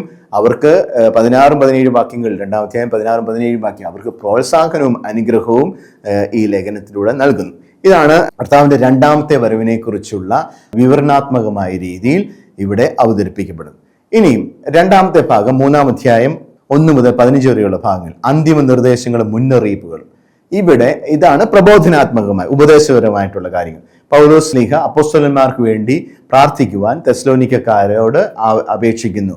അതുപോലെ തന്നെ വിശ്വാസികൾക്ക് വേണ്ടി പ്രാർത്ഥിക്കുന്നു. 3-ാം അധ്യായം 1 മുതൽ 5 വരെയുള്ള വാക്യങ്ങൾ ഇവിടെ എല്ലാം പ്രാർത്ഥനകളും ഉപദേശങ്ങളാണ്. അതുപോലെ തന്നെ പൗലോസിനും അദ്ദേഹത്തിന്റെ കൂട്ടാളികൾക്ക് വേണ്ടിയും വചനത്തിന്റെ സുവിശേഷം പ്രഘോഷിക്കപ്പെടുകയും അത് എല്ലാവരിലേക്കും വ്യാപിക്കുന്നതിന് വേണ്ടി പ്രാർത്ഥിക്കുന്ന കാര്യം, അതിനുവേണ്ടി പ്രവർത്തിക്കുന്ന കാര്യങ്ങൾ 3-ാം അധ്യായം 1-2 വാക്യങ്ങൾ. അതുപോലെ തന്നെ സ്ഥിരതയോടുകൂടി സുവിശേഷത്തിൽ വിശ്വാസികളായി നിലനിൽക്കുക, സുവിശേഷത്തിന്റെ സാക്ഷികളാകുക, 3-ാം അധ്യായം 3 മുതൽ 5 വരെയുള്ള വാക്യങ്ങൾ. ഇവിടെ അതിൻ്റെ അടിസ്ഥാനപരമായ ചില ദർശനങ്ങൾ, വിശ്വാസത്തിൻ്റെയും സുവിശേഷത്തിൻ്റെയും പ്രഘോഷണവും അതിൽ നിലനിൽക്കുന്നതിൻ്റെ അടിസ്ഥാനപരമായ ദർശനങ്ങളെ കുറിച്ചുള്ള ഉപദേശങ്ങൾ ഇവിടെ കാണുന്നു. ഇനി അടുത്തതാണ് അലസതയ്ക്കെതിരായ പ്രബോധനങ്ങളും പൗലോസിന്റെ മാതൃക പിന്തുടരാനുള്ള ഉപദേശങ്ങളും. 3-ാം അധ്യായം 6 മുതൽ 13 വരെയുള്ള വാക്യങ്ങൾ. ഇവിടെയാണ് നമ്മൾ വളരെ പ്രസിദ്ധമായിട്ടുള്ള ആ വാചകം നമ്മൾ കാണുന്നത്. 3-ാം അധ്യായം 10-ാം വാക്യം, അധ്വാനിക്കാത്തവൻ ഭക്ഷിക്കാതിരിക്കട്ടെ. അതിന് ഉപോത്പ്ലകമായിട്ട് അല്ലെങ്കിൽ അതിന് സപ്പോർട്ടീവായിട്ട് പൗലോസ് ശ്ലീഹ 3-ാം അധ്യായം 7 മുതൽ 9 വരെയുള്ള വാക്യങ്ങൾ തൻ്റെ അധ്വാനിച്ചുള്ള ജീവിതത്തെക്കുറിച്ച്, സുവിശേഷം പ്രഘോഷിക്കാൻ വേണ്ടി താൻ പോയിരുന്ന അവസരത്തിലും തൻ്റെ അധ്വാനിച്ചുള്ള ജീവിതത്തെക്കുറിച്ച് ഒരു മാതൃകയായിട്ട് എടുത്തുകൊണ്ട് എല്ലാവരും അലസതയിലോ മടിയന്മാരായിട്ട് ഇരിക്കാതെ കർത്താവ് ഉടൻ വരും, അതുകൊണ്ട് ഒന്നും ഇനി ചെയ്യണ്ട എന്നുള്ള കാര്യങ്ങളല്ലാതെ ജോലി ചെയ്ത് ജീവിക്കുവാൻ, അധ്വാനിച്ച് ജീവിക്കുവാനായിട്ട് പൗലോസ് ശ്ലീഹ ഈ ഭാഗത്ത് പറയുന്നുണ്ട്. ശക്തമായ കൽപ്പന ഈ അലസരോടും അല്ലെങ്കിൽ അധ്വാനിക്കാത്തവരോടും കാണിക്കുന്നതോടൊപ്പം തന്നെ 3-ാം അധ്യായം 14-15 വാക്യങ്ങളിൽ ഇവരോട് എങ്ങനെ പെരുമാറണമെന്നുള്ള നിർദ്ദേശങ്ങൾ മറ്റ് സഭാവിശ്വാസികൾക്ക് നൽകുന്നുണ്ട്. അനുസരണക്കേട് കാണിക്കുന്നവരിൽ നിന്ന് നിങ്ങൾ അകന്നു നിൽക്കുക, അല്ലെങ്കിൽ അലസരിൽ നിന്ന് ഈ അധ്വാനിക്കാതെ ജീവിക്കുന്നവർ, മറ്റുള്ളവരെ ഉപയോഗിച്ച് മറ്റുള്ളവരുടെ അധ്വാനത്തിന്റെ ഫലം ഉപയോഗിച്ച് ജീവിക്കുന്നവരിൽ നിന്ന് നിങ്ങൾ അകന്നു നിൽക്കുക. പക്ഷേ സഹോദരന്മാരെന്ന നിലയിൽ അവരെ സ്നേഹിക്കുക, അവരെ ഉപേക്ഷിക്കരുത്, അവരെ ഉപദേശിക്കുക, അവരെ നേർപ്പാതയിലേക്ക് കൊണ്ടുവരുവാനായിട്ട് പരിശ്രമിക്കുക എന്നുള്ള കാര്യം നമ്മൾ ഈ പ്രബോധാത്മകമായിട്ടുള്ള ഈ ഒരു ഭാഗത്ത് 3-ാം അധ്യായം 1 മുതൽ 17 വരെയുള്ള വാക്യങ്ങൾ നമ്മൾ കാണുന്നുണ്ട്. ഇനിയും ഈ ലേഖനത്തിന്റെ അവസാന ഭാഗത്തേക്ക് കയറുകയാണെങ്കിൽ അന്തിമ അനുഗ്രഹവും ആശംസയും വിട പറയലും നമുക്ക് കാണുന്നു. 3-ാം അധ്യായം 16 മുതൽ 18 വരെയുള്ള വാക്യങ്ങൾ. ഇവിടെ ഇത് വളരെ ചുരുങ്ങിയ ഒരു ഭാഗമാണ്. നമുക്കറിയാവുന്ന പോലെ തന്നെ മറ്റ് 1-ാം ലേഖനത്തിന് വ്യത്യസ്തമാണ്. ഇവിടെ എല്ലാ ഘടനപരമായിട്ട് സാമ്യമുണ്ടെങ്കിലും അതിൻ്റെ ഉള്ളടക്കത്തിൽ ചില വ്യത്യാസങ്ങളുണ്ട്. അത് ദൈവശാസ്ത്രപരമായിട്ടായിക്കോട്ടെ, സാഹിത്യപരമായ രീതിയിലും രചനാശൈലിയും ആയിക്കോട്ടെ, ആ ഒരു വ്യത്യാസം ഉണ്ട്, വാക്കുകളിലുള്ള വ്യത്യാസമുണ്ട്. അപ്പോൾ ശാന്തിയുടെ, സമാധാനത്തിൻ്റെ കർത്താവ്, നിങ്ങളോട് കൂടി ഉണ്ടായിരിക്കട്ടെ. 3:16 അതുപോലെ തന്നെ പൗലോസ് സ്വന്തം കൈപ്പടയിൽ ഇത് എഴുതുന്നു. 3:17 കർത്താവായ യേശു ക്രിസ്തുവിൻ്റെ കൃപ എല്ലാവർക്കും എല്ലായ്പ്പോഴും ഉണ്ടായിരിക്കട്ടെ. 3:18 എന്ന് പറഞ്ഞ് ഈ കത്ത് അവസാനിപ്പിക്കുന്നു. അപ്പോൾ ഇതാണ് ഇതിൻ്റെ ഒരു പ്രധാനപ്പെട്ട ഒരു ഘടന. അതിൻ്റെ ഉള്ളടക്കം മനസ്സിലാക്കാൻ ഇത് നമ്മളെ സഹായിക്കും. ഇനി ഈ കത്തിൻ്റെ പ്രധാന ആശയങ്ങളിലേക്ക് നമ്മളൊന്ന് കടന്നില്ല. ദൈവശാസ്ത്രപരമായ ആശയങ്ങൾ ഇതിലേക്ക് കടന്നു ചെല്ലുമ്പോൾ നമുക്കറിയാം ഈ കത്ത് എന്തുകൊണ്ടാണ് സഭയുടെ ആദിമ കാലഘട്ടത്തിൽ എഴുതപ്പെട്ട കത്തല്ല. കുറച്ചുകൂടെ കഴിഞ്ഞ് ദൈവശാസ്ത്രം കുറച്ചുകൂടെ വളർന്നതിന് ശേഷം ദൈവിക ദർശനത്തെക്കുറിച്ച് കുറച്ചുകൂടെ ഒരു സഭയുടെ ജീവിതത്തിൽ ഒരു വളർച്ച ഉണ്ടായതിനു ശേഷം ഉണ്ടായ ഒരു കത്താണ് ഇതെന്ന് പറയുന്നതിൻ്റെ കാരണവും ഇതിലൂടെ നമുക്ക് മനസ്സിലാകും. ഈ കത്തിൽ ആദ്യത്തെ കത്തിൽ എന്ന പോലെ തന്നെ പരൂസിയ അല്ലെങ്കിൽ കർത്താവിൻ്റെ പുനരാഗമനം, രണ്ടാമത്തെ വരവിനെ കുറിച്ച് ഈ കത്തിലും പ്രതിപാദിക്കുന്നുണ്ട്. പക്ഷെ ഇവിടെ രണ്ട് പുനരാഗമനം അല്ലെങ്കിൽ രണ്ടാം വരവിനെ പറ്റി പറയുന്നുണ്ട്. തെസ്സലോനിക്കർക്ക് എഴുതിയ 2-ാം ലേഖനത്തിൽ 2-ാം അധ്യായം 1 മുതൽ 12 വരെയുള്ള വാക്യങ്ങൾ അവർ രണ്ടാം വരവ് നോക്കുകയാണെങ്കിൽ സാത്താൻ്റെ വരവാദ്യം, അത് കഴിഞ്ഞ് ക്രിസ്തുവിൻ്റെ ആഗമനം, അവയുടെ അനന്തരഫലത്തെക്കുറിച്ചും ഈ കത്ത് 2-ാം അധ്യായം 9 മുതൽ 12 വരെയുള്ള വാക്യങ്ങളിൽ അതിൻ്റെ അനന്തരഫലത്തെക്കുറിച്ച് പറയും. ഇനി കർത്താവായ യേശു ക്രിസ്തുവിൻ്റെ പ്രത്യാഗമനം. നമ്മുടെ കർത്താവായ യേശു ക്രിസ്തുവിൻ്റെ പ്രത്യാഗമനത്തെയും അവൻ്റെ സന്നിധിയിൽ നാം സമ്മേളിക്കുന്നതിനെ പറ്റിയ സഹോദരരെ ഞങ്ങൾ നിങ്ങളോട് അപേക്ഷിക്കുന്നു. 2-ാം അധ്യായം 1-ാം വാക്യം. ഇതാണ് ഈ ലേഖനത്തിൻ്റെ അല്ലെങ്കിൽ ഈ ലേഖനത്തിൻ്റെ കേന്ദ്ര ബിന്ദു എന്ന് പറയുന്നത് ഈ ഒരു വേദഭാഗമാണ്. 2-ാം അധ്യായം 1 മുതൽ 12 വരെയുള്ള കർത്താവിൻ്റെ പ്രത്യാഗമനത്തെക്കുറിച്ചുള്ള ആ യഥാർത്ഥമായ ദർശനം നൽകുവാൻ വേണ്ടിയുള്ള പരിശ്രമം. ഇതിൽ എൻ്റെ ആമുഖമായിട്ട് 2-ാം അധ്യായം 1-2 വാക്യങ്ങളിൽ നമ്മൾ കാണുന്നുണ്ട്. അവിടെ കർത്താവിൻ്റെ പ്രത്യാഗമനത്തെക്കുറിച്ചുള്ള കാര്യങ്ങൾ ആമുഖമായിട്ട് അവതരിപ്പിച്ചതിന് ശേഷം കർത്താവിൻ്റെ പ്രത്യാഗമനത്തിന് മുൻപ് സംഭവിക്കേണ്ട കാര്യങ്ങളെക്കുറിച്ച് നിങ്ങൾ മനസ്സിലാക്കണം എന്ന് പറഞ്ഞുകൊണ്ട് 3 മുതൽ 8 വരെയുള്ള വാക്യങ്ങൾ. അതാണ് നമ്മളുടെ ഇരട്ട പ്രത്യാഗമനം. അതായത് കർത്താവിൻ്റെ യഥാർത്ഥ ആഗമനത്തിന് മുമ്പ് കർത്താവിൻ്റെ ആഗമനം പോലെ തോന്നിക്കുന്ന ചില കാര്യങ്ങൾ സാത്താൻ്റെ പ്രവർത്തന ഫലമായിട്ട് അല്ലെങ്കിൽ സാത്താൻ്റെ ഒരു ആഗമനമായിട്ട് നമുക്കതിനെ കാണാം. കർത്താവിൻ്റെ പ്രത്യാഗമനം പോലെ തോന്നിക്കുന്ന, രണ്ടാം വരവ് പോലെ തോന്നിക്കുന്നതായ ചില കാര്യങ്ങൾ സംഭവിക്കുന്നു. പക്ഷേ നിങ്ങൾ തെറ്റിദ്ധരിക്കപ്പെടരുത്, അത് കർത്താവിൻ്റെ വരവല്ല, അവിടെ കർത്താവല്ല പ്രവർത്തിക്കുന്നത്. അതിൻ്റെ ഭാഗമായിട്ട് വരുന്നത് എന്താണ് ആ കർത്താവിൻ്റെ വരവിന് മുമ്പ് സംഭവിക്കുന്ന കാര്യങ്ങൾ? കലാപം അല്ലെങ്കിൽ എതിർപ്പിൻ്റെ ദിവസം, അരാജകത്വത്തിൻ്റെ മനുഷ്യന്റെ ആഗമനം. 2-3 3 അവൻ സത്യത്തിനെതിരെ പൊരുതുകയും നിയമനിഷേധിയുമായവനാണ്. അപ്പോൾ ഇതാണ് പറൂസിയ അല്ലെങ്കിൽ കർത്താവിൻ്റെ യഥാർത്ഥ വരവിന് മുമ്പ് സംഭവിക്കുന്ന ചില കാര്യങ്ങൾ. കലാപമുണ്ടാകുന്നു, മനുഷ്യരെ സത്യത്തിനെതിരെ തിരിയാൻ പ്രേരിപ്പിക്കുന്നു, നിയമനിഷേധിയായ മനുഷ്യന് ശക്തി വരുന്നു, അരാജകത്തിൻ്റെ ശക്തി പ്രവർത്തിക്കുന്നു. അത് കൂടുതൽ ശക്തമാകാത്തത് അതിനെ തടഞ്ഞു നിർത്തിക്കൊണ്ടിരിക്കുന്നവൻ ഉള്ളതുകൊണ്ടാണ്. ആ തടഞ്ഞു നിർത്തുന്നവൻ മാറുമ്പോൾ, അത് ഒരുപക്ഷെ കർത്താവായിരിക്കും, തടഞ്ഞു നിർത്തുന്നവൻ മാറുമ്പോൾ ഇത് കൂടുതൽ ശക്തി പ്രാപിക്കുന്നു. പക്ഷെ ഇതെല്ലാം എപ്പോൾ സംഭവിക്കുന്നു? കർത്താവിൻ്റെ വരവിന് മുമ്പ് സംഭവിക്കുന്ന കാര്യങ്ങളാണ്. ഇവിടെ കർത്താവിൻ്റെ വരവ് നടന്നിട്ടില്ല. അതുകൊണ്ടാണ് 2-ാം അധ്യായം 3-ാം വാക്യത്തിൽ ഇപ്രകാരം പറയുന്നത്: ആരും നിങ്ങളെ ഒരു വിധത്തിലും വഞ്ചിക്കാതിരിക്കട്ടെ, എന്തെന്നാൽ ആ ദിവസത്തിന് മുൻപ് വിശ്വാസത്യാഗമുണ്ടാകുകയും നാശത്തിന്റെ സന്താനമായ അരാജകത്വത്തിന്റെ മനുഷ്യൻ പ്രത്യക്ഷപ്പെടുകയും ചെയ്യേണ്ടിയിരിക്കുന്നു. ഇതാണ് the preceding events before the second coming of Jesus Christ എന്ന് പറയുന്നത്. അതുപോലെ തന്നെ 2-ാം അധ്യായം 4-ാം വാക്യത്തിൽ പറയുന്നത്, ദൈവമെന്ന് വിളിക്കപ്പെടുന്നതോ ആരാധന വിഷയമായിരിക്കുന്നതോ ആയ എല്ലാറ്റിനെയും ഈ നിയമനിഷേധി അല്ലെങ്കിൽ അരാജകത്വത്തിന്റെ മനുഷ്യൻ എതിർക്കുകയും അവയ്ക്കുപരി തന്നെ പ്രതിഷ്ഠിക്കുകയും ചെയ്യും. അതുവഴി താൻ ദൈവമാണെന്ന് പ്രഖ്യാപിച്ചുകൊണ്ട് അവൻ ദൈവത്തിന്റെ ആലയത്തിൽ സ്ഥാനം പിടിക്കുക. അതുകൊണ്ട് നമ്മൾ ഓർത്തോണം, തെറ്റിദ്ധാരണ ജനകമായ കാര്യങ്ങൾ സുവിശേഷം നമ്മൾ കാണുന്നുണ്ട്. എന്താ വിനാശത്തിന്റെ സമയത്ത് അല്ലെങ്കിൽ അന്തിമകാലത്ത് എന്താണ് ദൈവ മക്കളെ പോലും തെറ്റിദ്ധരിപ്പിക്കുന്ന രീതിയിൽ ചിലർ അടയാളങ്ങളും അത്ഭുതങ്ങളും കാണിച്ചുകൊണ്ട് പ്രത്യക്ഷപ്പെടും. നിങ്ങൾ അവരെ വിശ്വസിക്കരുത്, നിങ്ങൾ വഴിതെറ്റിപ്പോകരുത് എന്ന് പറയുന്ന അതേ ഒരു ദർശനം നമുക്ക് ഇവിടെ കാണാൻ കഴിയും. 2-ാം അധ്യായം 4-ാം വാക്യം. അതുവഴി താൻ ദൈവമാണ് പ്രഖ്യാപിച്ചുകൊണ്ട് അരാജകത്വത്തിന്റെ ഈ മനുഷ്യൻ വാഴും. ഇത് കർത്താവിന്റെ 2-ാം വരവിന്റെ മുൻപ് സംഭവിക്കുന്ന കാര്യമാണ്. ഇത് സൂചിപ്പിക്കുന്നത് ഈ അരാജകത്തിന്റെ മനുഷ്യൻ തീർത്തും ദുഷ്ടനും ഏതൊരു വിശ്വാസ സമൂഹത്തിന്റെ നന്മയെ എതിർക്കുന്നവരുമാണ്. അവൻ താൻ ദൈവമാണെന്ന് അവകാശപ്പെടുന്ന ആ ഒരു പരിധി വരെ പോകുന്നു. ഇതാണ് നമ്മൾ ഓർക്കുന്നത്. പിന്നീട് കർത്താവിൻ്റെ രണ്ടാമത്തെ വരവ് സംഭവിക്കുന്നു. അവിടെയാണ് കർത്താവ് വന്നിട്ട് നീതീകരണം, എല്ലാ കാര്യങ്ങളിലും ഉള്ള ആ ഒരു നീതീകരണം ഇവിടെ അവർക്ക് നൽകുന്നത്. അപ്പോൾ ആ കർത്താവിൻ്റെ രണ്ടാമത്തെ വരവിൻ്റെ ഭാഗമായിട്ട് സംഭവിക്കുന്ന ആ ഒരു വലിയ കാര്യം നമ്മൾ ഓർത്തോണം. അത് നമ്മൾ പിന്നീട് കർത്താവിൻ്റെ രണ്ടാമത്തെ വരവിനെ കുറിച്ചുള്ള ആ ഭാഗം. അപ്പോൾ രണ്ട് കാര്യങ്ങൾ, രണ്ട് വരവുകൾ അല്ലെങ്കിൽ ആഗമനങ്ങൾ ഉണ്ട്. കർത്താവിൻ്റെ വരവിന് മുൻപ് സാത്താൻ്റെ ആഗമനം, കർത്താവിൻ്റെ വരവിന് മുമ്പ് സംഭവിക്കുന്ന കലാപത്തിൻ്റെതായ ആ ഒരു അനുഭവം, അതുപോലെ തന്നെ സാത്താൻ്റെയും അന്ധകാരത്തിൻ്റെയും മാൻ ഓഫ് ലോലെസ്നെസ് അല്ലെങ്കിൽ അരാജകത്വത്തിൻ്റെ മനുഷ്യൻ്റെ പ്രവർത്തനത്തെക്കുറിച്ച് അവിടെ നമ്മൾ കാണുന്നു. ഇനി രണ്ടാമത് ഉള്ള ദൈവശാസ്ത്രപരമായ ഒരു പഠനം ഈ ഒരു ലേഖനത്തിൽ കാണുന്നത് ഞാൻ മുമ്പ് പറഞ്ഞത് തന്നെ അധ്വാനത്തിൻ്റെ ദൈവശാസ്ത്രം, തിയോളജി ഓഫ് വർക്ക്. 3-ാം അധ്യായം 6 മുതൽ 15 വരെയുള്ള വാക്യങ്ങൾ നമ്മൾ കാണുന്നുണ്ട്. അപ്പോൾ ലേഖനത്തിലെ വലിയ ഒരു പ്രധാനപ്പെട്ട ഒരു വിഷയമാണ് ഈ 6 മുതൽ 15 വരെ കാണുന്നതായ അധ്വാനത്തിൻ്റെ ദൈവശാസ്ത്രം, തിയോളജി ഓഫ് വർക്ക്.